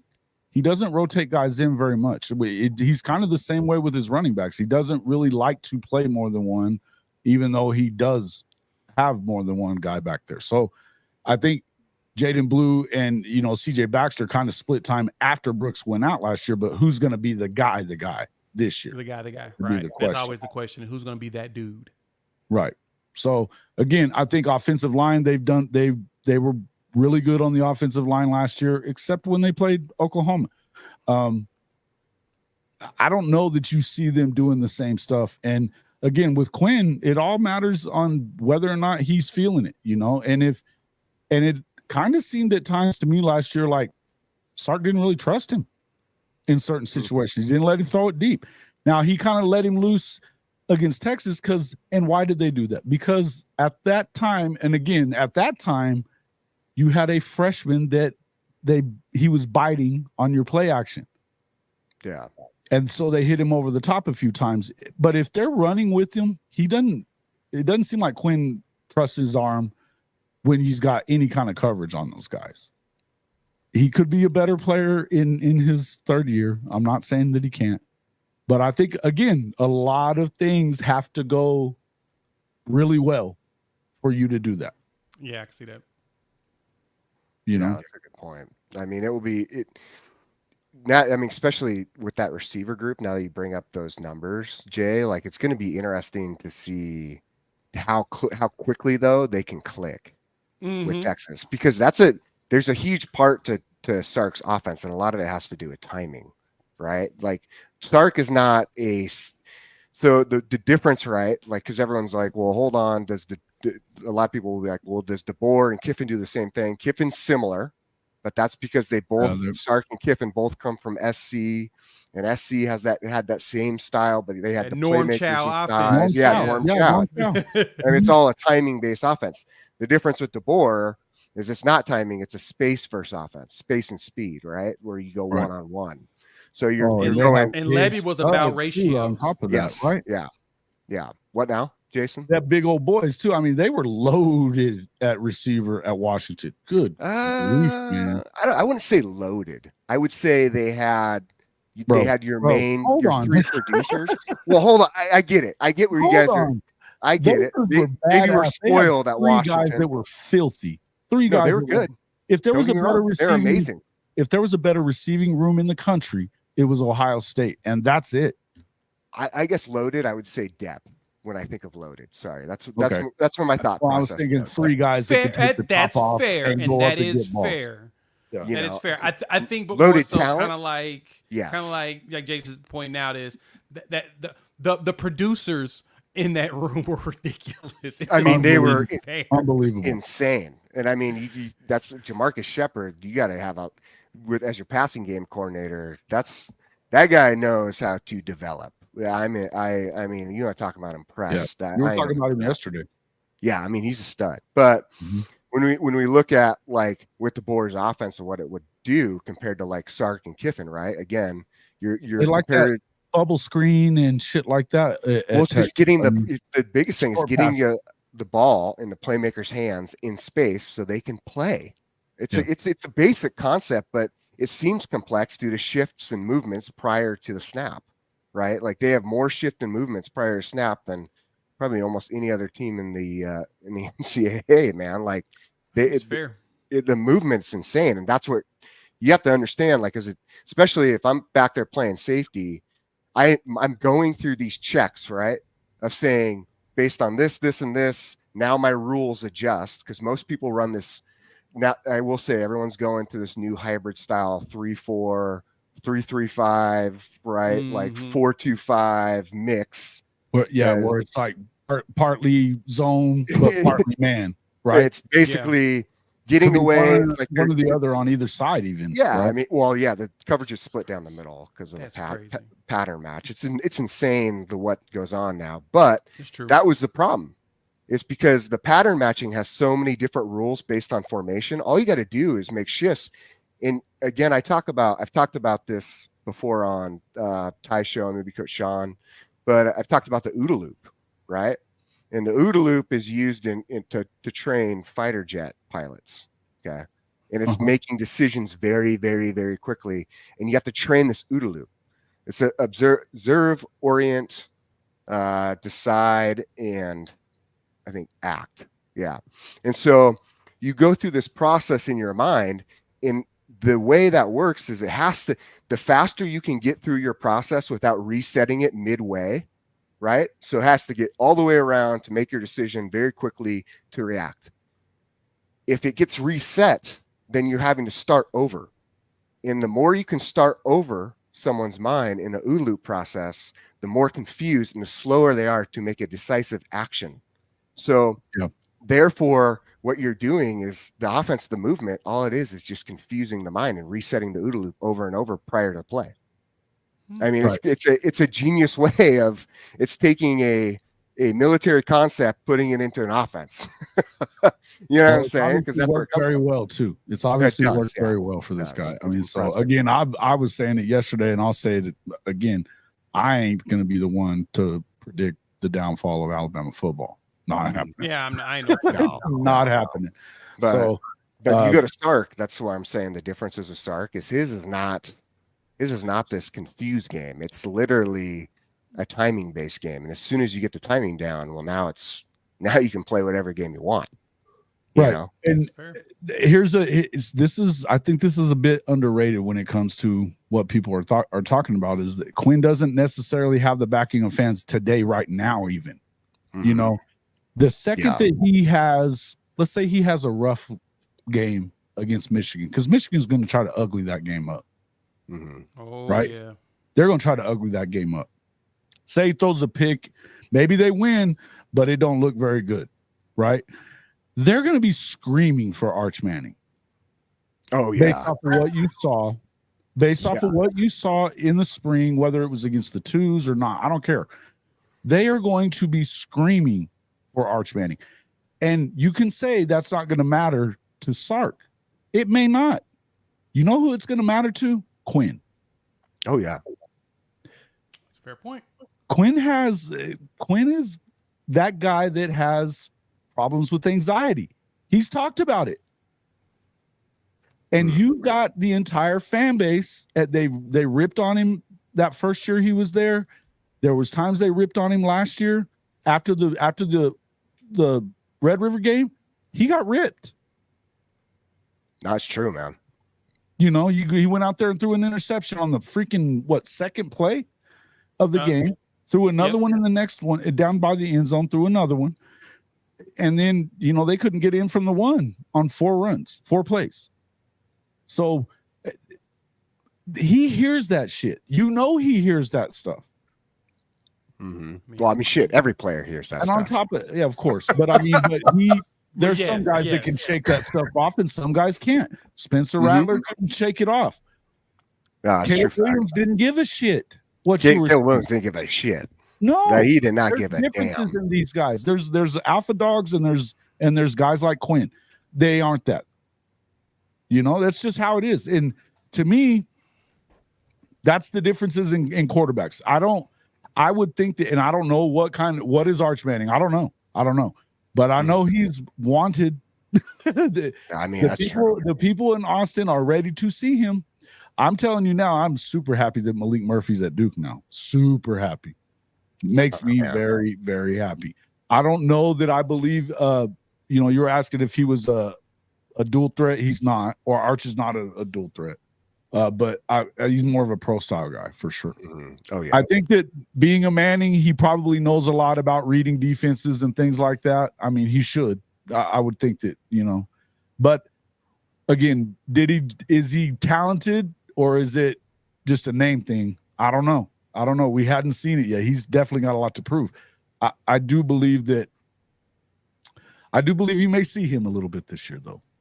I mean, on top of that, Quinn's never made it through a full season without being injured for at least a couple of games. So yeah, that's a very true point. And I've even had Texas fans tell me that. They're like, yeah, we're trying to see what it looks like if he can last the entire season, because he hasn't been able to do it yet. Right? Yeah, it's no different than us saying the same thing about Dylan Gabriel. Like, we haven't had there wasn't a full season for us. And honestly, his last 3 years from even UCF hasn't been healthy a full season. So what is that? Can they go a full season and actually show up? So yeah, that's a good question to ask about Quinn right now. Yeah, that's a really good point with Quinn. I mean, and if Arch does come out, right, does it satisfy the fans that were, been calling? Because I mean, it's been nonstop. I mean, look at the highlight of his simple deep throw. It was like one throw, and it was all over social media. Just eating it alive. Just eating it up. Just give me more. Yeah. Oh my God. Yes. You're gonna get a full plate of number throw. 16. So that's Arch, isn't it? Yeah, a full plate of Arch. Good. Well, I think that Oklahoma would gobble that plate right up. J-Day. No, man. We'll see. Pass the Dutch. Let's go. Yeah. Bring the ruckus. Hank says 0 Manning national championships, and that won't change. I would agree with that too. Whoa. I don't know that Arch Manning is terrible. I don't think that he probably is. I mean, there's a reason why he's that guy. You know what I mean? Yeah, I think Arch is gonna I think he's going to play a lot better than people anticipate, right? Yeah. I know we bag on him for fun because, he didn't really have to go up against anybody, and he's a Manning, so of course he's number 1 ranked. I get all of that. I don't think he's a bad quarterback. I think he actually may surprise a lot of people, but I don't know if he is. I don't know if he's Trevor Lawrence. Let's put it that way, right? Trevor Lawrence walked in as the number 1 quarterback, basically took Kelly Bryant's job and went out there and won a national championship. Yeah. In year 1 as a true freshman. Year 1. Can we see that? Now, granted, at the same time, his defensive coordinator was Brent Venables, and they he had didn't have to worry too much on the defensive side of the ball. Yes. Right? He had a lot of but he is the one that carried through him in that title game, right? He carried them through the playoffs to get it. The defense did their job during the season, and he did the job there in the post. So, yeah. But I see that I don't know if I can see that out of Arch. Because I don't think Texas has that type of defense this year. Well, that's what I was going to say. As much we can say that what we think about Quinn and Arch and everything else, I don't think they're going to be god awful on offense. I don't think that you really should be. They've got pretty good players, but defensively, how could you trust in it? They couldn't stop the 2 times that they played decent offenses. They couldn't stop them. Last year, 2 years in a row, Washington had them in the blender. Oh yeah, blender. I mean, again, that goes back to what I just said earlier. I mean, that's just the way he just mess up that mind, man. But it is interesting to see, though, even with the rankings, when you look at, because you look at Texas, and this is from like College Football Kings, but they got like basically a 68% chance of making the playoffs. Right. And they say that's just schedule based. So if that's the case and they get that, get into the playoffs, right, then is it the same scenario that they have been running into, it seems like, year after year with Sark, 2 years in a row at least. Yes, 67.8 to be exact on that number, on that metric. And I wonder what that's coming from, though.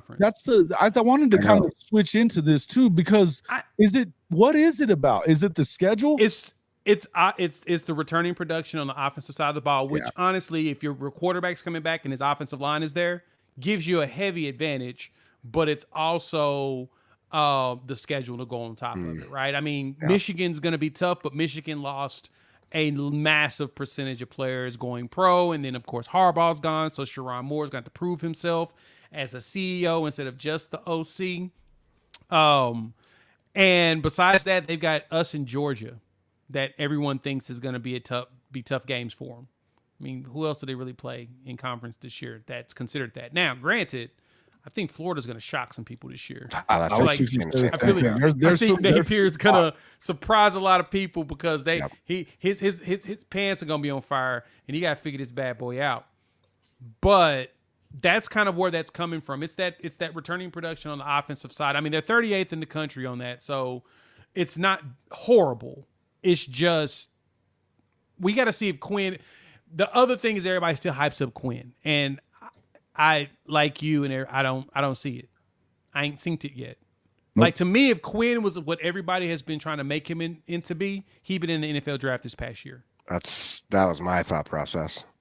There's no reason for you to be back. No, you're supposed to be that dude. Go be pro. Go, and then let Malik Murphy run the offense or Arch take over. Right?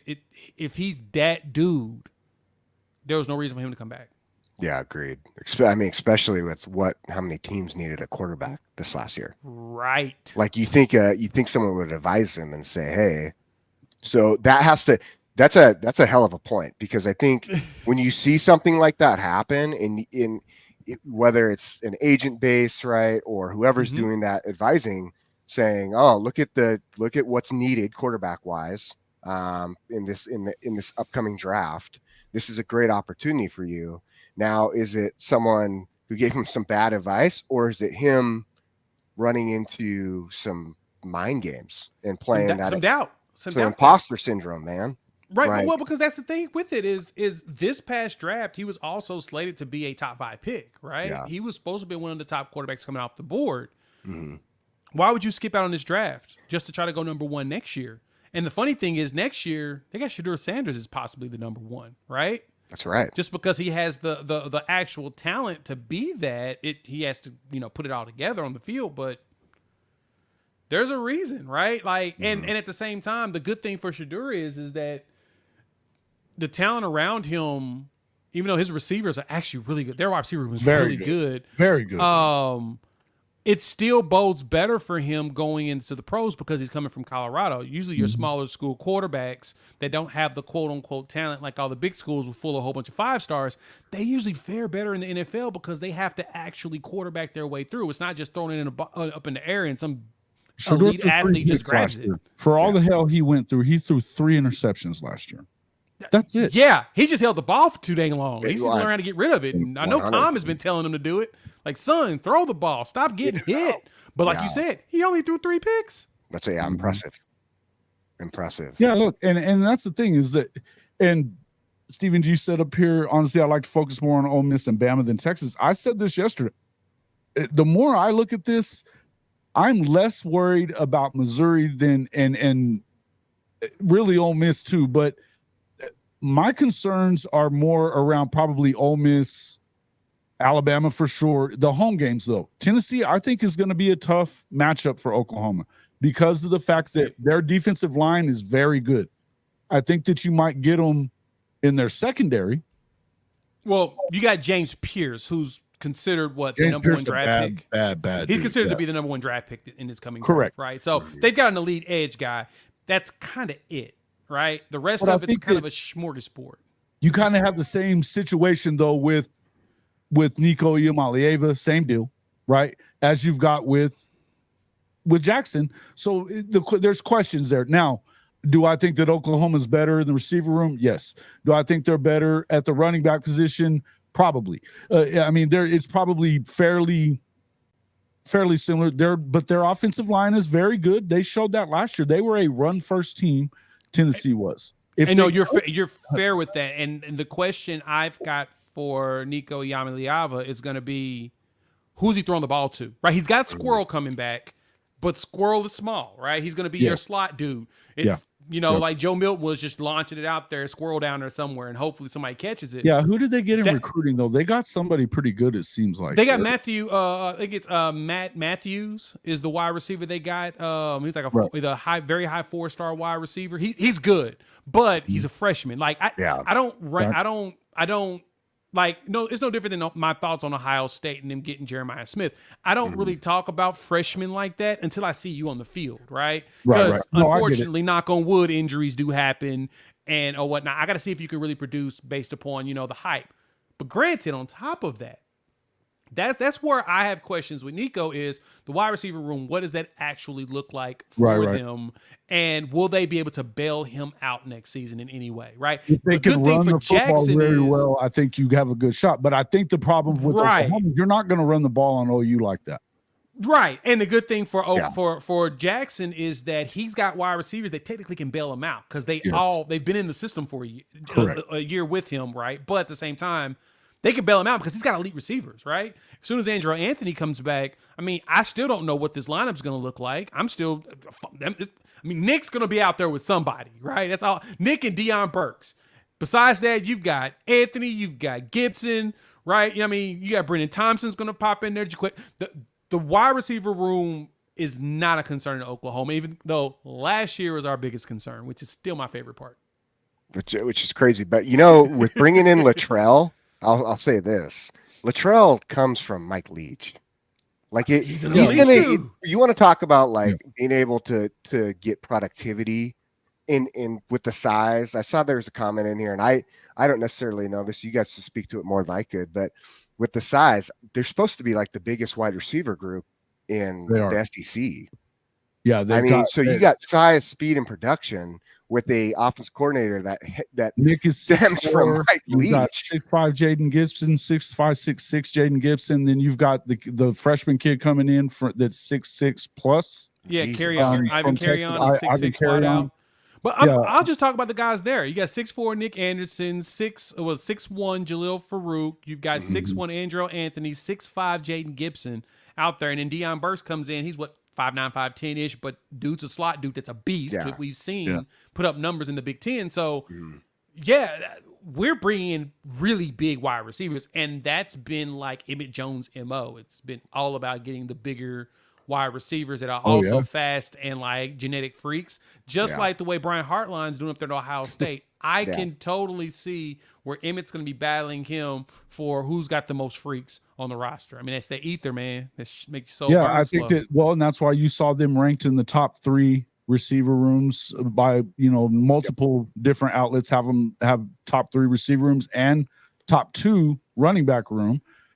That's where I do think I'm not saying that I think that Tennessee is going to beat Oklahoma. What I would tell you is that I think I'm more concerned about Tennessee and certainly Alabama than I am Missouri and really Ole Miss too. Now, I do think Ole Miss is good in places, but you still have to see it. And that's another. We talked about Quinn not getting it done in the times that he needed to. We haven't seen that coming from what's his Jackson name? Dart. Jackson Dart. We haven't seen it. And you're right. That's been my thing with Ole Miss as well. Is I need to see if Lane Kiffin can put it all together, right? Yeah. Our boy Ty Hayes makes jokes about Pete Golding, his 3rd and Golding in that defense, right? Can he put it together? He had the elite talent at Alabama, and it didn't seem like it would come together for him. Can he do this at Ole Miss as the dude that has to do it? Because Lane ain't gonna be the one on the defensive side doing it for you. You've got to do it yourself. Just having the talent and not the scheme and being able to execute on it properly, that concerns me there at Ole Miss, right? And I just don't know if Golden may have learned a lot from his mistakes in life. We'll see. But like you said, Jason, we haven't seen that from Jackson Dart yet, right? We haven't seen Jackson. I mean, Ole Miss got lucky. LSU game, but they should have blown LSU out. No, even outside of that, they got lucky that it was a Platt for Tulane didn't play. Yep. They almost lost that one. I know. They did. Whoa. And if they lose that game, we looking at Ole Miss in a completely different light. Yep. I mean, true fact. That's what I'm saying. Now, look, I think that they added some good spots. I mean, they did some good things. But again, and that's the other thing, even Lane himself, I mean, he's got to win one of these games. He's got to and he doesn't have Bama this year, so that helps him. Yes. He does have to play Georgia and he has to play Oklahoma. Now he gets both of them at home, but you better win one of those games if you're Lane Kiffin. Lane is the James Franklin of the South for me. That's a good comparison. He seems to win everything. Yeah. But the 2 teams that he has to beat to go to the championship. Seriously. He really is the Franklin of the South. That's a great point. Great point. I mean, and it's interesting too, because with Lane, right? Like you would think that he'd be able to put it together, but I think I like Lane Kiffin a lot, right? Like I think the guy's hilarious. I think as a coach, he's definitely made a lot of progress as a coach from USC to Tennessee to Bama and to Ole Miss. But I think what you run into is he almost holds on to like this Nick Saban like model too much.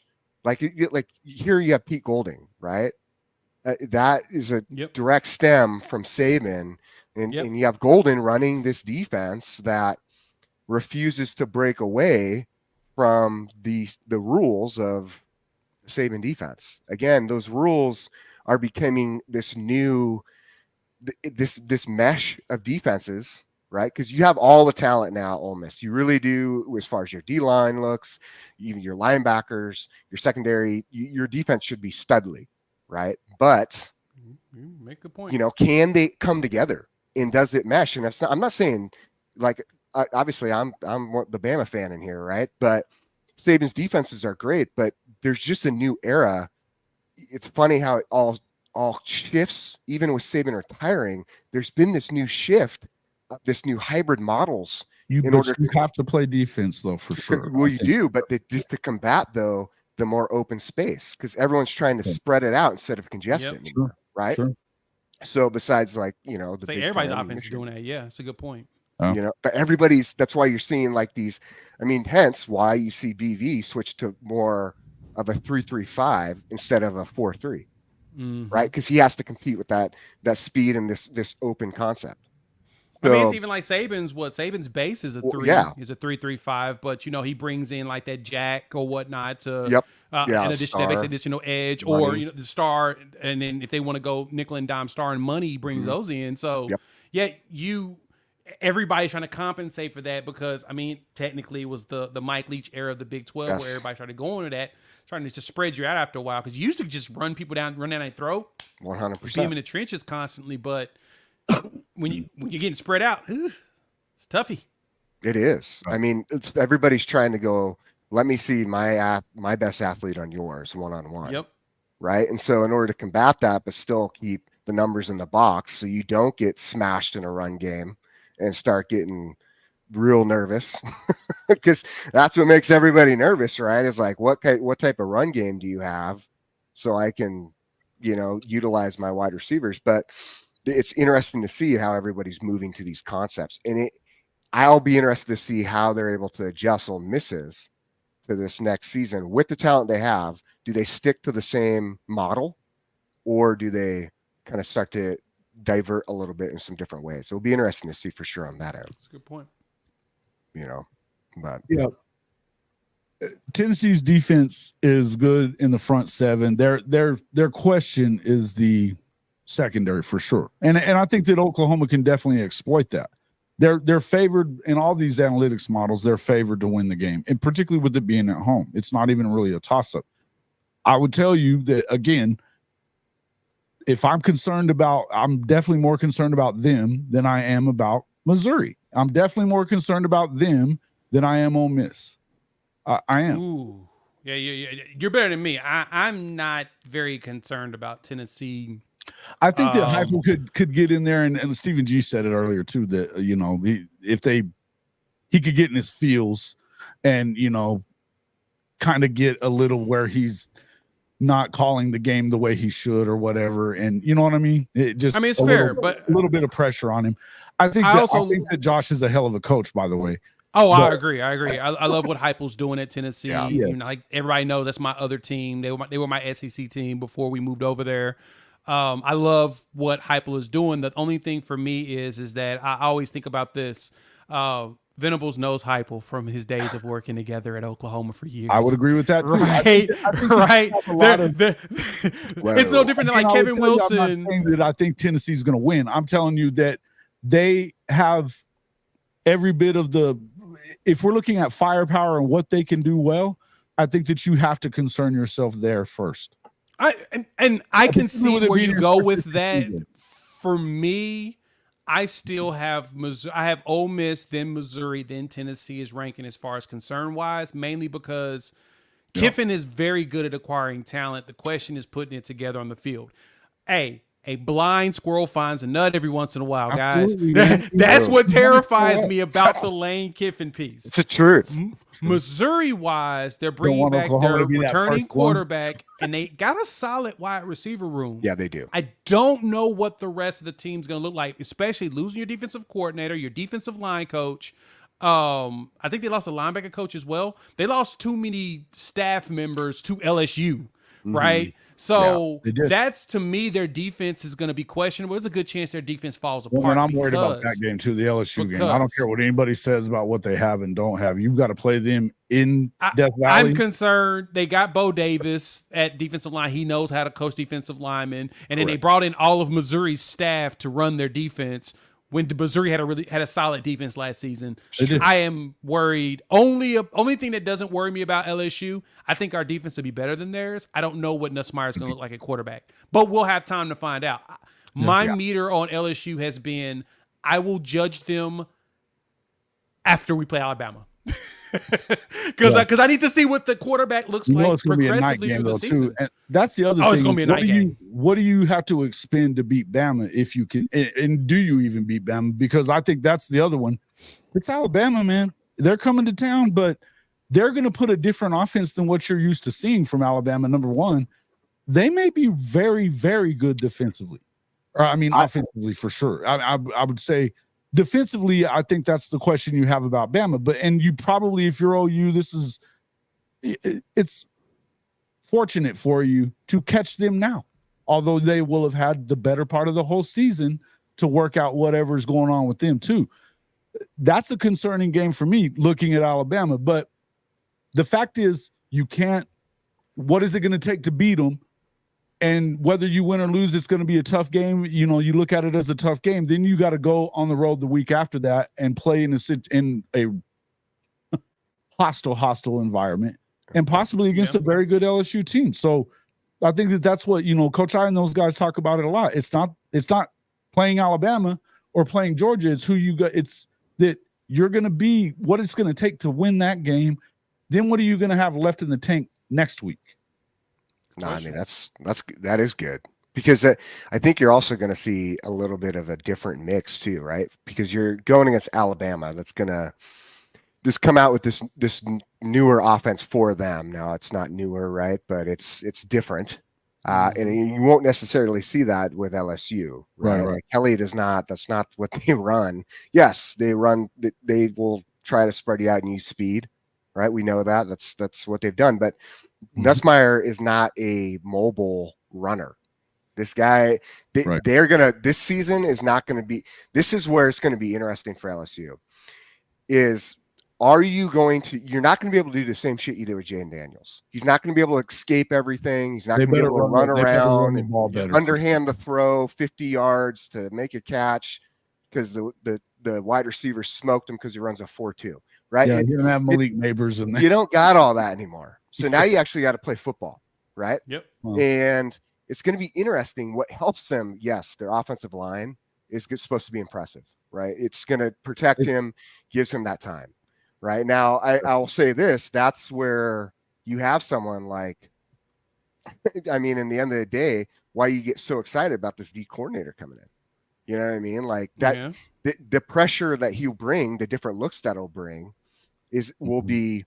I think it's going to put a lot of heat in pressure on Nussmeier. And can he perform in that pocket, right? With it collapsing and with these different style looks. Because the guy is notorious, right? Gosh, remind me his name again. The new D coordinator. I just had it a second ago. No, for Oklahoma. He was Zach Alley. Alley, thank you. Yeah, with Alley, he's notorious for doing a lot of stuff where he's showing one thing and then brings a completely different blitz package. Like his stunts, he's constantly running stunts and twists.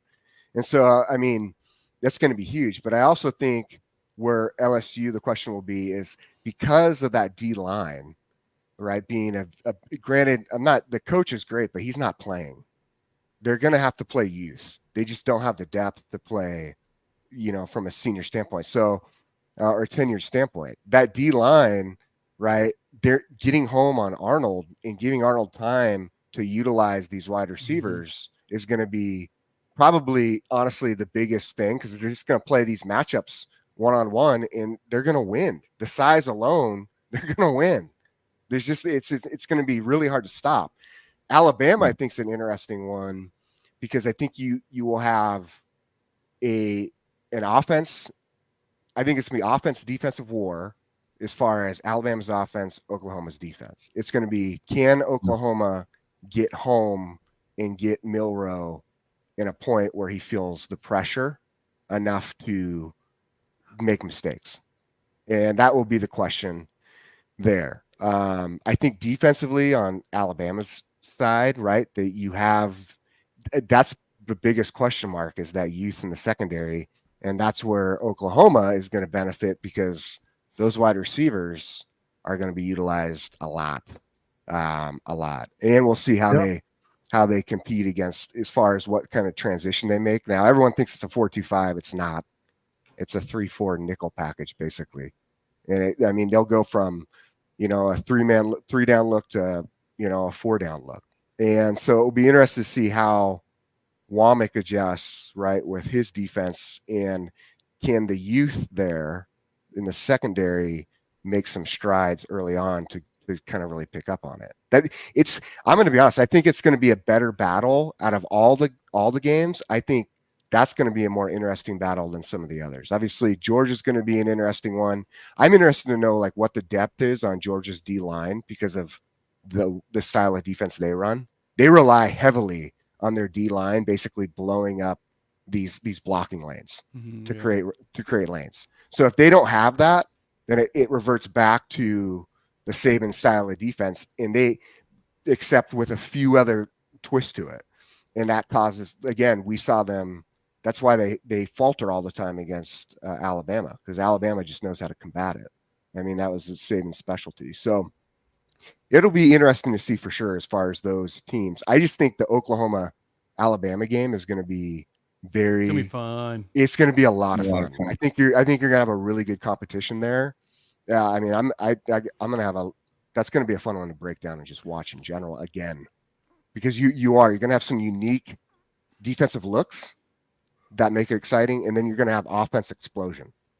So I'm excited for that game, man. I think it's going to be a lot of fun. I think that defense is going to have a big piece of that. Obviously, it's going to be important. If you can make it stop there. And what concerns me the most about them is that Jalen Milroe is that dude when it comes to athleticism. If he's a better passer and leaps and bounds better, I think, which a lot of people think he's going to be, could be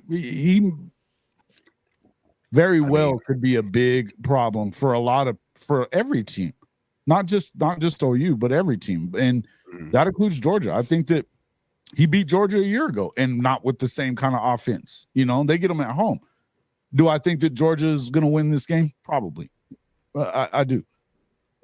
And I still look at Georgia as the best team in the conference, but I wouldn't be super surprised to see them go to Tuscaloosa and lose. I don't think that Shawty and Coach I would either. They've both said that. It kind of all depends on you got to go play at Tuscaloosa. It's not like that's easy either. But again, I still look at Georgia as team one in the SEC, probably team one in the country.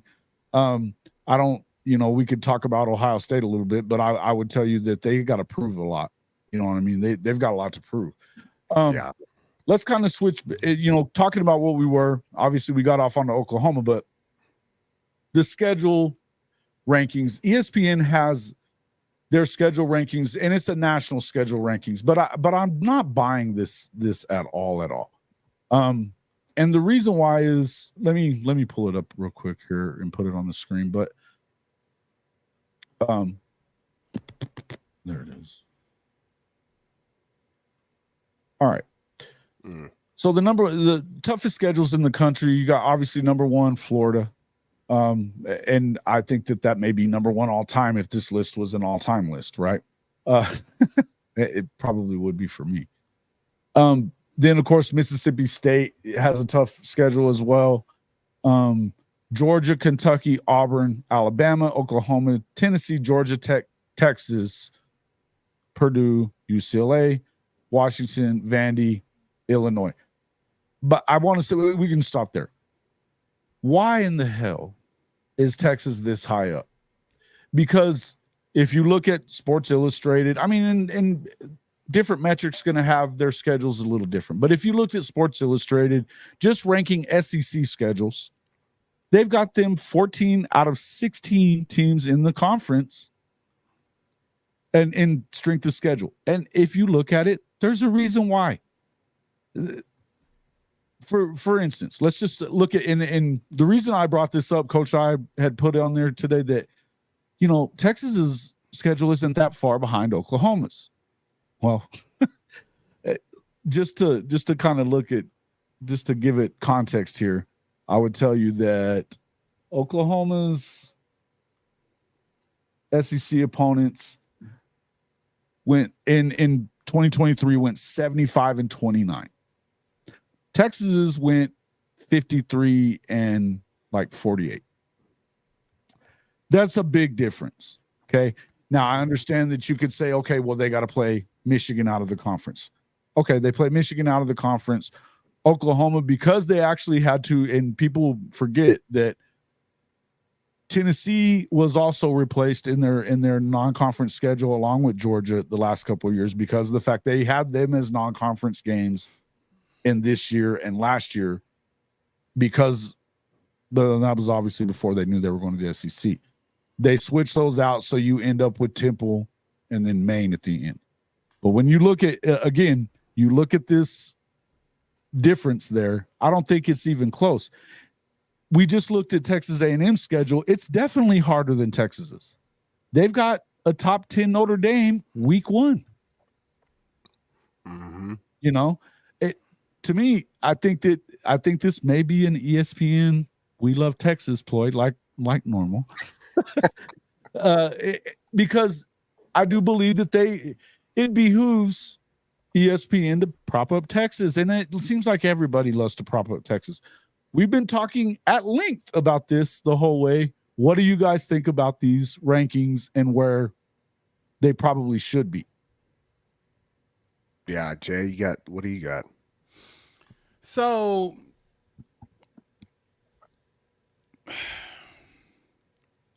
I normally would enjoy the bagging on Texas with this one or whatnot, but unfortunately, the SEC basically ruined it all the fun for me, right? And they ruined it because they actually explained the mythology behind how they actually create the schedules.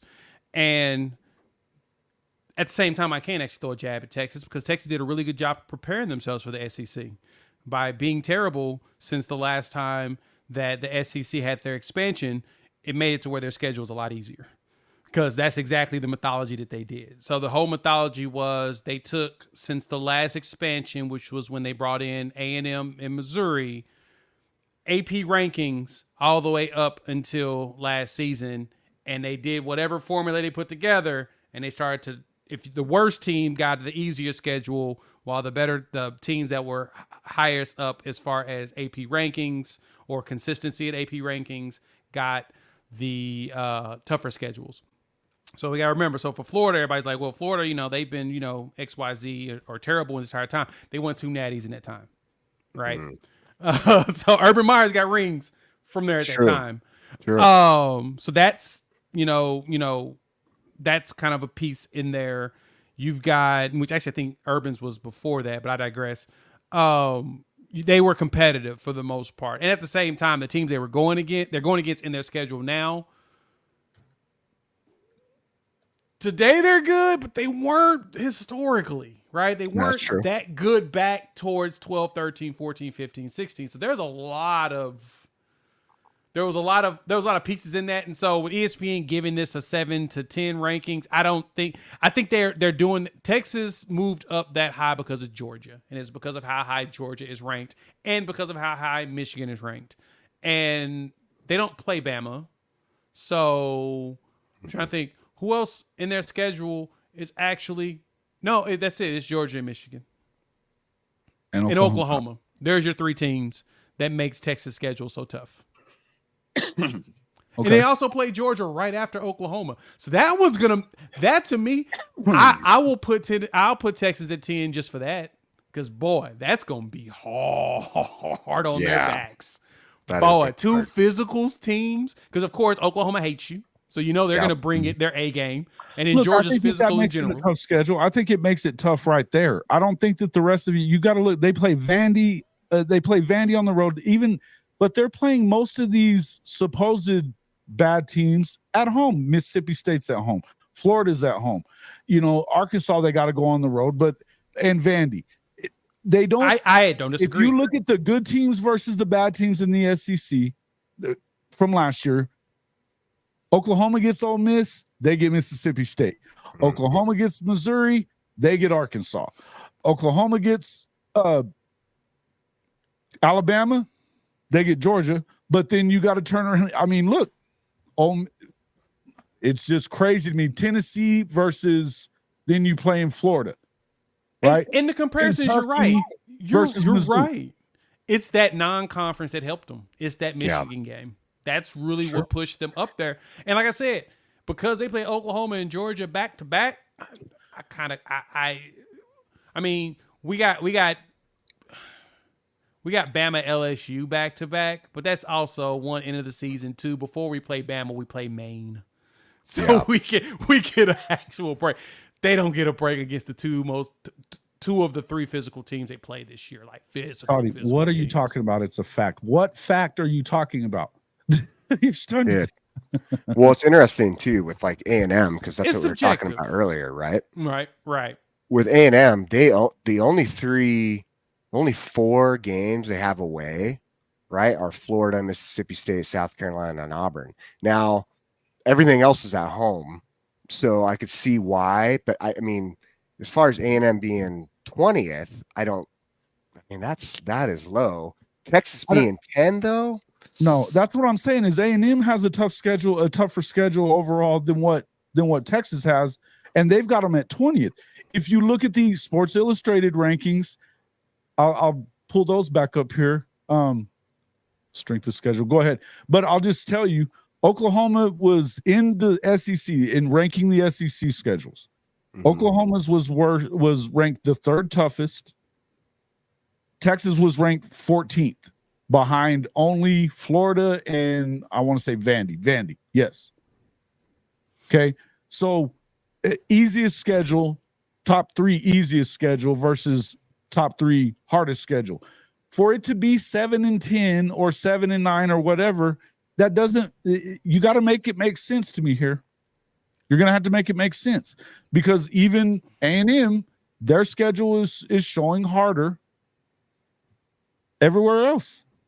Well, I want to know how Ohio State's 16. They should be like in like 25. Like, I mean, get out of here, dude. Like, you got Ohio State. You have the easiest schedule. I mean, your schedule is cake. It blows my. I think they play like maybe 3 teams of like true competition. Well, I guess who they start with. Who's their non-conference again? I think they have a good non-conference. They have one good non-conference team. Texas, they play Michigan.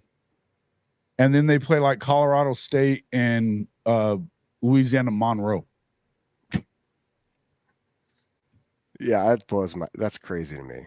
I mean, again, Oklahoma is playing Temple and Maine, but again, that's because they switched up that stuff because of the SEC move. I mean, you had to find somebody to replace Georgia and Tennessee. Now Tennessee is on your conference schedule year 1, but again, you have the difference in the schedules. If you're looking at it from last year, their SEC schedule is 20 plus wins. There's a difference there. 20 plus wins. Yeah. No, I think the SEC schedule is correct. Like, as far as the ranking, because Texas is 14 and OU is 3. I mean, I think obviously that's correct. It's this national one that's interesting. Yeah, and that's the thing and I think that's where the difference comes in here. Where Jason, you're 100% right. It's in conference, just conference games. Yes, they are at the bottom of the barrel for a reason. Right. The ESPN subjective thought of, we think that they're 10th schedule wise. It's because of Michigan added in there on the road too. Sure. By the way, they're going. And I get that part too. I don't. That's the only reason Texas why. In that one. Right. Exactly. Most people aren't, and so that's why you see them jump up to 10th as far as strength of schedule for overall. But no, you're 100% correct, because when it comes to conference, yeah, they're bottom of the barrel. They're at 14. They have one of the easier ones because they were terrible since 12 for a long time. For a long time, right? For a long time. Yeah.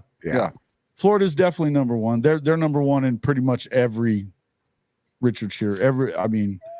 Oklahoma's 10 in the country. Texas is 23. These are your. Yeah, I feel like that's more accurate than.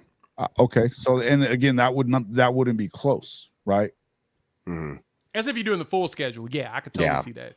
100. Because again, I do feel like looking at it that way, but that's what I'm saying is when you look at the next thing that I wanted to throw in with that is, okay, if you're looking at ESPN's rankings, you can also say that, okay, out of the top 25, you've got Maryland, Wisconsin, Michigan State, Michigan, Ohio State, Illinois, UCLA, Washington. I mean, it's like it's pretty much half and half Big Ten and SEC on these schedules because of who they're playing. Now, the top 10 is almost completely SEC, aside from Georgia Tech. They're in there at number 9. Which makes sense. I mean, at the end of the day, now with the realignment, especially in the SEC, you add Texas and Oklahoma. Now it's you don't serious. have USC in there, and somebody was trying to tell us the other day on their show that SC doesn't need to play Notre Dame, and they understand why Lincoln was trying to get out of LSU because their schedule's too hard already. Well, to make the play. Yeah, you're not going to win a championship with that mindset. But it's all good. Agreed. So that's what I'm saying. I mean, USC's not in either one of these that I've seen. Mm-hmm. You know? Well, yeah, that makes sense though. That cracks me up that they tried to get out and get playing against LSU, and Colin I tried to find a way to say I get it, but it's with the way the conferences are set up now, we'll make the playoffs regardless. We don't really need that game. Now, I need you to flex your muscles and show me that you got it. Right? Go out there and win this game. I need you to flex. Who cares about going to the playoffs and getting the shit kicked out of you? 100%. Who cares? Right. Who are we, Okie Light? Are we Okie Light now? Just saying. Ridiculous. I mean, because I got to tell you, I don't give a shit about going to the playoffs and getting punted immediately out of it. And as us Oklahoma fans, when they went to that last one against LSU, I don't know about you, Jay. I didn't want to see them in that freaking playoff. I had fun at the Peach Bowl hanging out with LSU people. They were nice, but man, that thumping. Whoosh. Yeah, dude, come on. No, that was actually, that was with, oh, bro. Yeah, I didn't want to see it with Jalen. Jalen was, I had went and seen him at Baylor. They made that comeback. I was concerned. And Mario Cristobal gagged his ass off against Arizona, and that's why they didn't make it in. Damn it was. Steve Cat, thank you for the super chat. Boomer, he says. Yeah, I don't know, man. That was abuse, and it was not. Yeah, man, because when you went through it already, I mean, the only playoff game that they were in was the Georgia game. It looked better in the Alabama one because they came back, but they were down 28-0. They were down 28-0. Mm-hmm. You know? Yeah, I would say that, again, I feel like these, to me, I don't want to hear that shit about SC. And because, again, and this is Lincoln Riley, so what you care about is just getting there. You've been there before, bro. That got you this job. Now what are you going to do? Well, dude, you're going to take a step back. And you're going to pull a Chip Kelly, and you're probably going to leave. And Colin Cowherd saying that about Notre Dame. Fuck this. I'm going to go be an offensive coordinator somewhere. Hey, that man is the most self-aware dude I've ever seen in coaching history. 100%, dude. He's like, you know what? I ain't made for this. I'm out. It's kind of like the Boston College coach. 100, dude. 100. NFL job. I can be assistant NFL position coach. I'll take it. Hey, you need a quality assistant coach? Sign me up. Yeah, perfect. I'll do stats. It's all good. Yeah, I just run numbers. Yep, we're good. Peace. I'm over this. Actually work? Absolutely not. I got to recruit. I'm good. I don't got to recruit. I can go home for dinner. Fuck I don't have to deal with NIL. Yes, the fire rises. Right. Sign me up for 4 of those. Sooner Cowboys, you trying to win a championship without a defense. And again, I don't know that he had to be pushed to get these guys down to Lynn. You know, he could have went out. It sounded to me like they were pretty close to getting Leonard, but they didn't want to give up control to him or whatever it was and let him bring his own staff in. Now, they ended up doing that with Danton Lynn, so I don't know what happened. The thing is that I've looked at that as a weird kind of deal when it's like you stopped short of everything you needed to do and you kept the Taibo coach, you know, the yoga instructor. You got rid of Grinch, but you're going to still not get the strength guys that you need. It's weird to me. Weird to me. Roger Dodger, looky there. USC fans expect at least 9 wins this year. All other static means nothing. Oh, really? You expect 9? Tell me where those are coming from. Tell me where those are coming from. I mean, they got to win though, especially with his. They better. transition, man, with like what he's brought in. He has to win. They owe him a lot of money. They owe him a lot of money, so he may not be going anywhere right away. But I don't think that he gets another head coaching job if he doesn't start looking better. And the truth of it is, that's the whole deal. That's not what happened either. Roger Dodger, you got to stop telling lies in here. Come on. Just don't start telling lies in here. We know better than that. USCJ said differently than that, so don't tell me that crap. You've been listening to Tim Prangley's ass too much. Yeah. Paid a lot to win 8 or less. Yeah, that's what I'm saying. That's the problem with Lincoln, is that he stopped short of doing everything that he could have done. Why would you keep the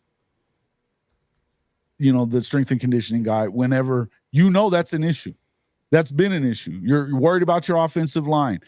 Michael Tarquin came in there as one of the better offensive linemen in the SEC at Florida, and Oklahoma got him, and we're like, we hope we get Michael Tarquin from Florida. not USC. Yeah. Well, and Mars, you make a good point, man. I want to see the new defensive coach too, because I want to see what he does. And he's a legitimate defensive coach too. He is that guy, man. I think that's clear. I mean, you haven't been able to add depth of any kind on the defensive line, and you're going into a league that's similarly to the SEC, a line of scrimmage league. I mean, agreed. Like you definitely need that depth in the Big Ten. But I'll say this is like, if you can take the talent that SC, because it's not like SC doesn't get talent, right? Right. SC is going to get talent based off their name alone. I mean, it doesn't matter who the coach is. You're going to Clay Helton was getting all kinds of 5-star talent, like 100%. Like it's USC, right? I mean, look at the first 3 years under the first 2 years under Helton. He's got 7 more wins than Lincoln had. Well, I think Lincoln took too much time waiting, right? Waiting to like make some moves that he probably should have made sooner.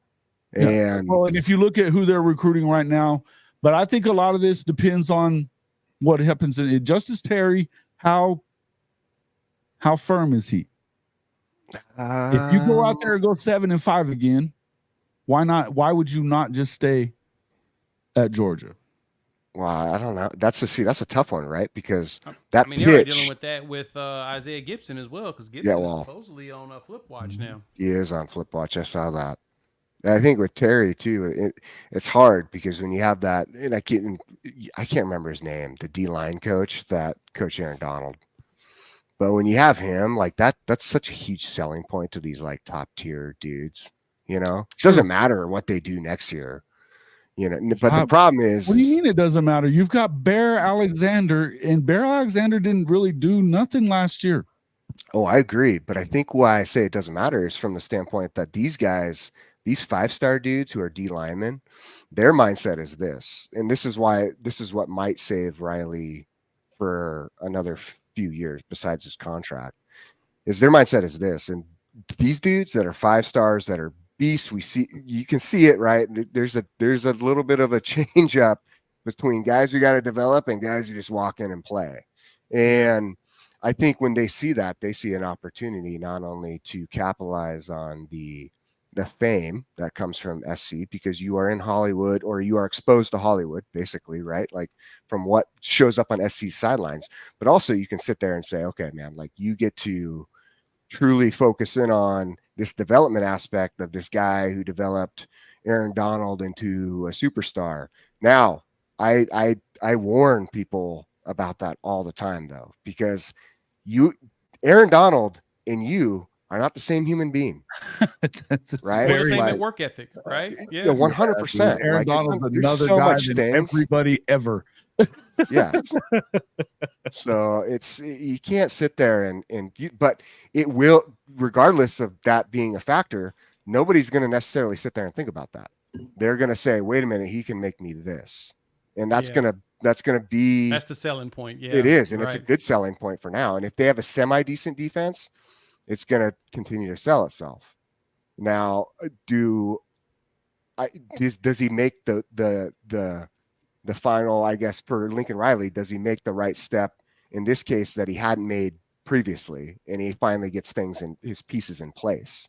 Not only that, though, but are you going to run your offense in a way that's conducive for your defensive juggernaut coaches to be able to do their job? Agreed. And you don't have Caleb Williams anymore. So how does your offense play when you don't have a quarterback that is the dynamic run generational? Yes. Right. I mean, you've had 2 of those. Like, listen, they had a running back that was a first round grade before he got to SC last year, and he got 10 carries a game. Yeah. I mean, that's a good point. 10 carries. And the thing is Lincoln's been known to run the ball downhill. Yeah, he's run down your throat. I mean, his offenses have shown that even for with being an air raid, tempo. they would. And hey, I remember that Leach used to say that's not the real air raid. They run the ball too much. He used to bust his balls about it. Yep, rightfully so. Because I mean, technically, he's right. This ain't my air raid. He run too much. I don't run on my offense. Yeah, no, that's a fact too. I've covered tech for the better part of 6 years. So yeah, all of them under Mike Leach. Yeah, that's what he does. But again, though, it's not that Lincoln doesn't know these things. The problem is that I don't think that Lincoln really knows what he needs to do. He doesn't have any mentors left around, really. You're not going to go and talk to Bob Stoops because he's going to tell you to kiss his ass after what you did at SC or to go to SC. Leach is gone.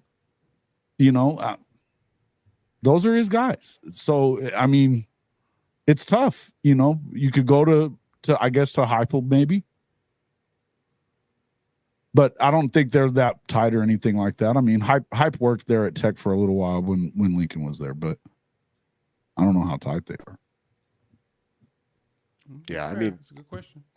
Shoot, he's probably utilizing USC's back history more so than. This is another good point too, though, that Lincoln had a great O-line coach and couldn't get him to jump ship. That's a problem that they had out there too. They haven't, and I don't know how good that offensive line coach is. You've had guys blaming it on him.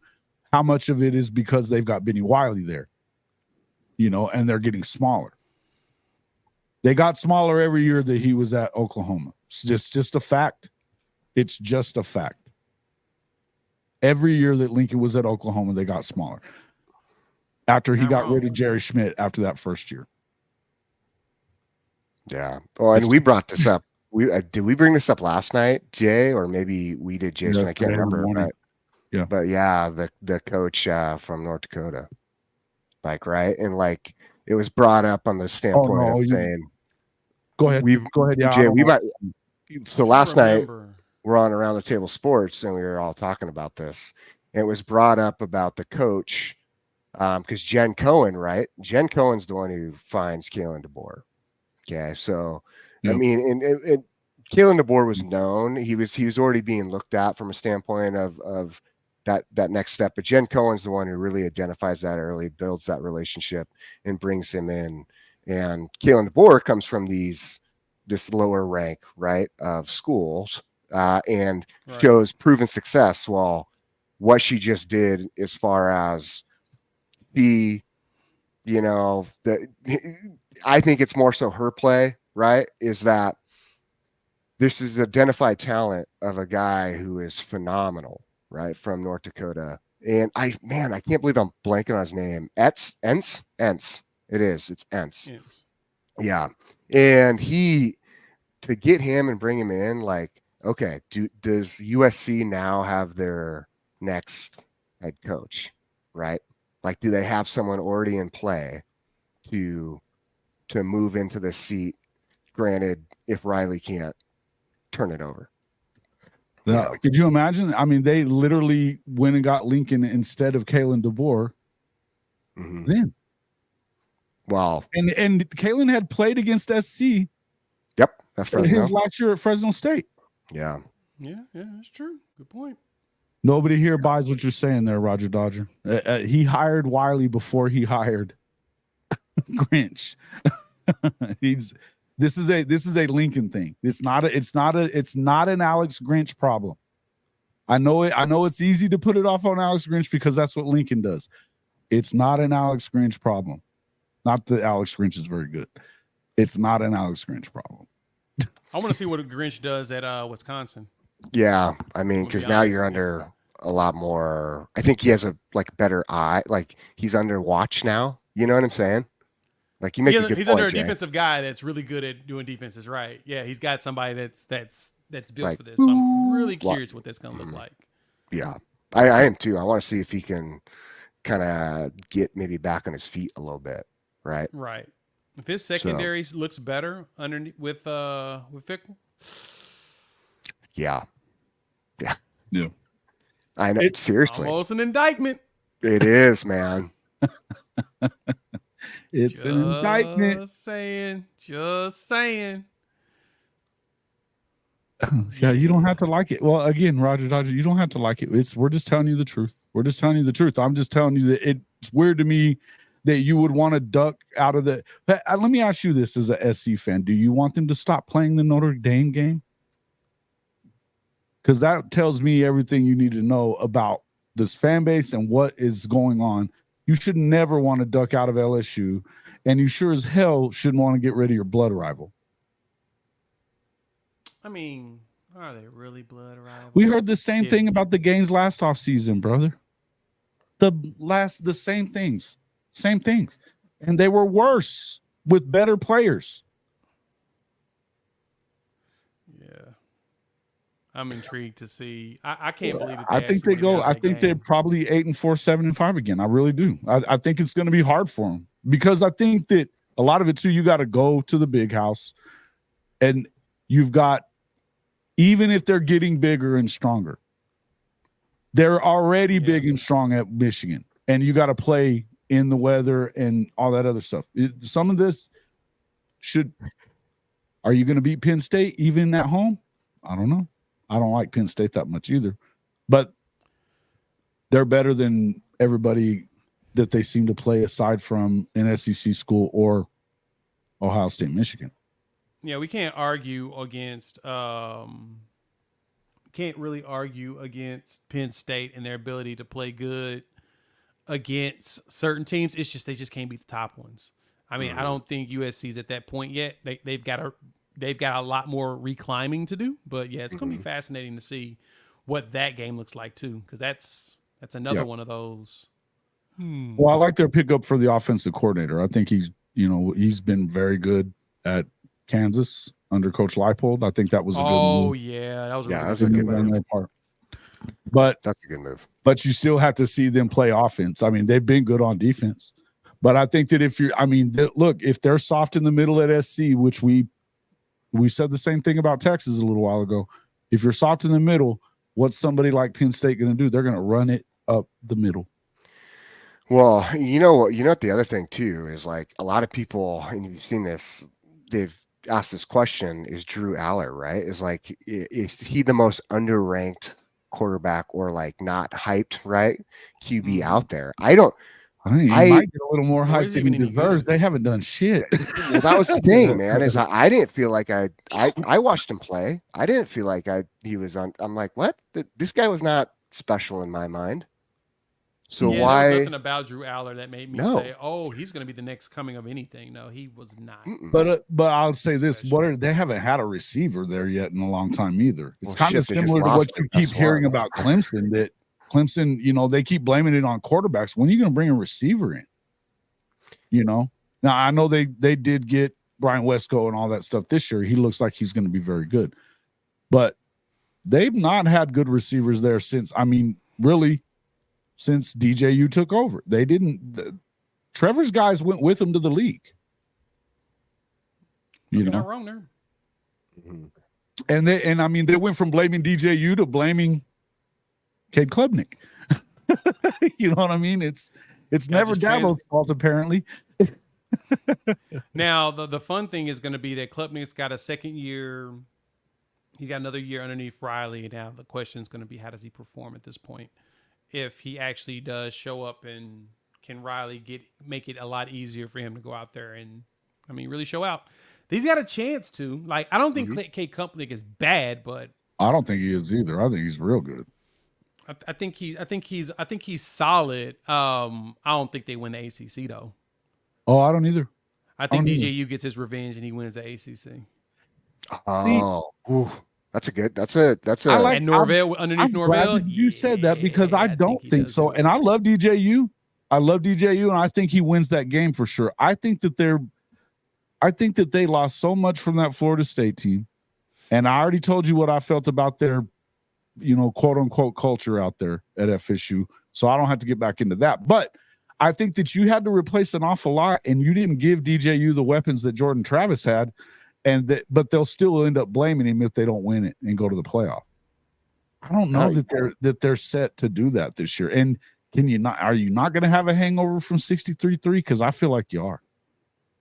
I mean, maybe. I think what's going to be interesting, they did bring in a good amount of transfers though.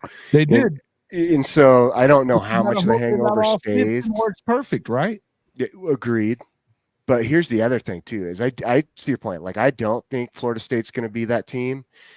I think Jay, you brought this up a couple shows back. You brought up the production that a lot of people didn't talk about, and that was with Virginia Tech.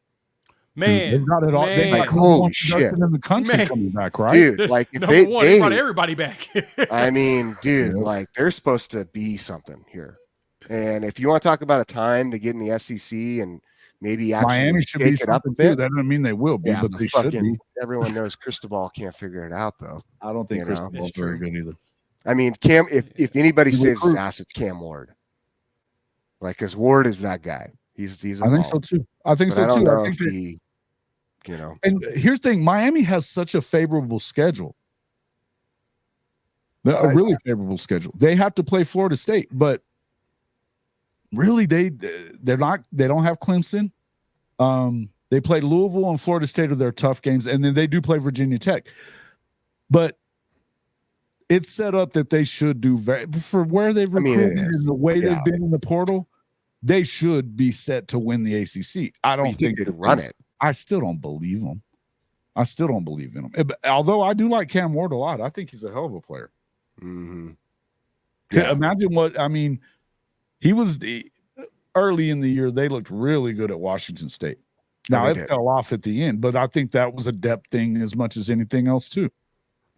No, it was. You start getting injuries, you have some issues. They didn't have any receivers at the end of the year. They were out of receivers pretty much at Washington State. Let's be honest. WSU hasn't been. No, they've been trash. I mean, Leach brought him back somewhat for obviously for what he did, and he takes a team that's not good at all, takes an irrelevant team and makes it relevant. Yeah, he makes them good, and because of that offense, they're never going to play defense. He will not leave you in a good position defensively, though. Defense, what's that? Yeah, what? That's what he said. Yeah. What is that word? What is that word? That sounds like profanity, and I think that this is supposed to be a G-rated family product. Production. Is that what you thought? you brought in this profanity words like defense. I should probably, I'm disappointed in you. Good. Man, we say fuck and stuff on here, but defense is unacceptable. You make sure you put that in the opening. Defense is we will not say that word. My ears hurt now. I may have to here in a minute because of that. That's just we really want to see it this year at Oklahoma, though, for sure. Yeah. Yes, oh shit, that's coming. Yeah. All right, guys. Anything else you want to add to this? We've been going for about 2.5 hours. I gotta get to work. Yeah, I gotta get up in the morning. I'm gonna jump. Guys, we appreciate both of you coming in. Jay, tell everybody how to find you. You know where to find you, boy. Unfair Sports. Search me here on the YouTubes as well as whoever podcast I download and listen to. Thanks again, Jason. Hey, man. Thanks for popping in, man. I'm glad you did. Y'all caught me at the perfect time. You brought a freaking stat sheet that you wanted everybody to wait and see on your show, and you gave it to us. I appreciate it. Gave a little preview. Video will be going up first thing in the morning. Y'all can check it out. Me kind of breaking down that all of that content. And seeing what it means. So check it out. Check it out, man. Thank you very much. Appreciate it. Also, again, thanks a lot for Coach Jake Merrill coming into the show again. We're going to be coming back to you guys in the morning. We're right now, I think for the foreseeable until close to the season starting, the plan is for us to do Rise and Shine College football Monday, Wednesday, and Friday, or 3 days a week for sure anyway. So maybe Thursdays and not Fridays, depending on the week. But so we'll be back here in the morning. Jake might be on here with me as well if he's up to it. We'll jump in here and talk a little bit more about some of these things. Look, there's lots of stuff coming up, lots of stuff to talk about. You guys tell us what you think about Texas. What do you think about their opportunity to beat, or can Texas A&M finish ahead of Big Brother Texas first year in the SEC? I don't know where we landed on that. I'm going to tell you, I think they can. I don't know that they will.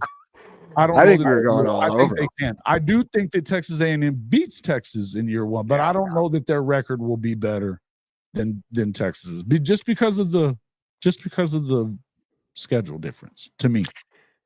I like it. I am going to go with Jay. Jay made it very clear.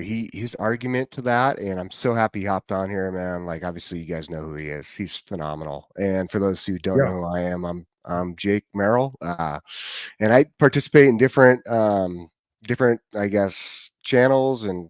About to have like your own channel, though. We're working on his channel. Hey, we're working on something, man. But for now, I'm just, I'm just a guest. I'm just a guest. You're welcome to be here all the time. Welcome to be here anytime. Let me pop up your Twitter deal. Yeah, for sure. I'll have an Instagram going soon, and then obviously down below, boop. Just shoot me a follow on Twitter. Obviously, you're gonna see a lot of Alabama stuff. That's one of my primary focuses. That's my main team that I check out and follow. But you'll see other things too, as far as players, recruits, and what guys are doing. I got a lot of respect for Oklahoma. There's a lot that goes on from the background of recruiting that happened back in the day with my own personal stories. Really? We'll have to talk about some of those sometime. Yeah. But yeah, so a lot of fun. I enjoy jumping on here, and obviously it's great, and I appreciate all the guys who are willing to let me come on and talk football in the end, and thank you everybody who's tuning in. We were saying last night, he says we love to talk ball. That's like, Coach would have loved to have been on here tonight. He's been sick under the weather all day, but we talked a lot about him last night, and I got to thinking about all the stuff that he did as a coach because of you bringing that up. Coach Roybal we love having Coach on this show. I started this show with another friend of mine, Bryce, which I love him to death, man. And I think he may start making some appearances on some different stuff as we go along this for the season.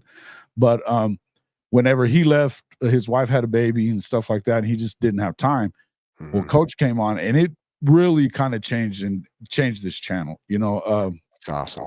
And I mean, it was already good. We were starting to grow. We were very young whenever Bryce was doing it, but having Coach come in was big for me to have him come on. Everybody loves him. He's crazy for sure, but the dude knows football. Just love having him on the show. So hope he gets to film better and can't wait to have him back on here as well. But hey, man, again, I respect your opinion, just like I respect, Jay. We love having Jay come on as well. JJ didn't make it on, damn it. We love having Coach Shot and Shotty too. Neither one of them could make it apparently tonight. But I do feel like, look, these guys, there's a reason why I say it all the time, guys. I have the best guests on my show all the time. Appreciate it. I find them and I make sure they come on. So I love that stuff. And we just love to talk ball. So I'm glad that you love talking ball, and you're welcome to come and talk ball with us anytime. Guys, before I get out of here, let me shout out my partners at Hall of Fame College Football, Mint Mobile, where you can get 3 months of unlimited talk, text, and data for just $45 on the nation's largest 5G network. You do not have to continue being held hostage by big wireless. It's so much cheaper. I'm saving $1,600 a year on the 2 phone plans that I have, that I pay for. All unlimited talk, text, and data. Get in there, check it out. You can even, and if you're 55 or older, you get even a better deal.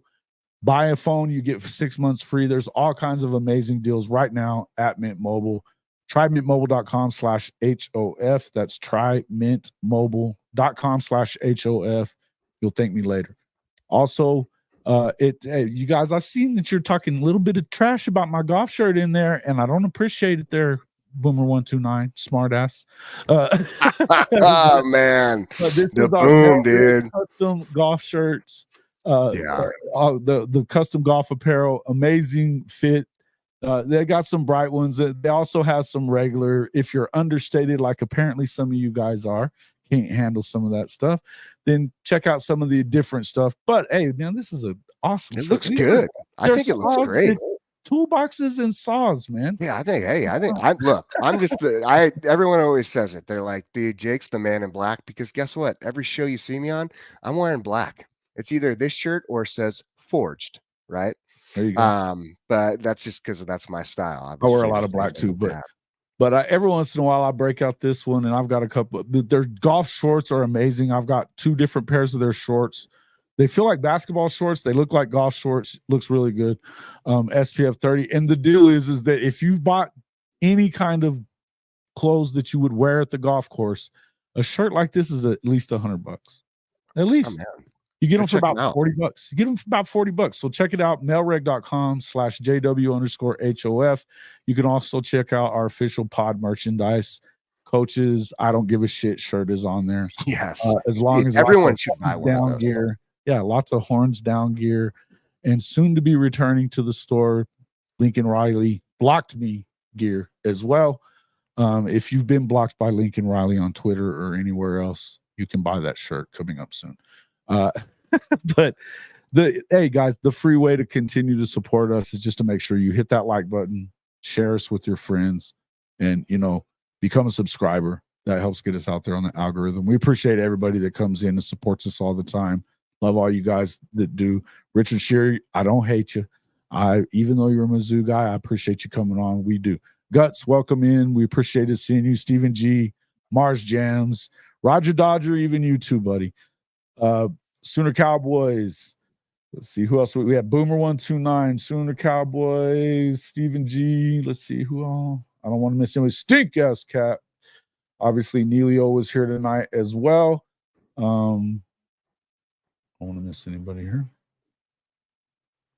There's some good ones, man. Like Chicken, awesome. Hangster, all those guys that are always here as well. Those are they're our Hall of Fame. Eddie Weeks showed up in here. There he is, Eddie Weeks. I haven't seen you in a little while. Yeah, guys, we appreciate that. Mars Jam's Chicken. We had Shoddy, of course. Timothy Green, always supporting us. Timothy Green, appreciate you as well, guys. Mars Jams, Chicken, Keaton, Galactodon, and then even the couple of guys that came in from Texas talking their yang. Ryman Lemon, as always making me laugh. JC Lamb, good to see you back in here as well.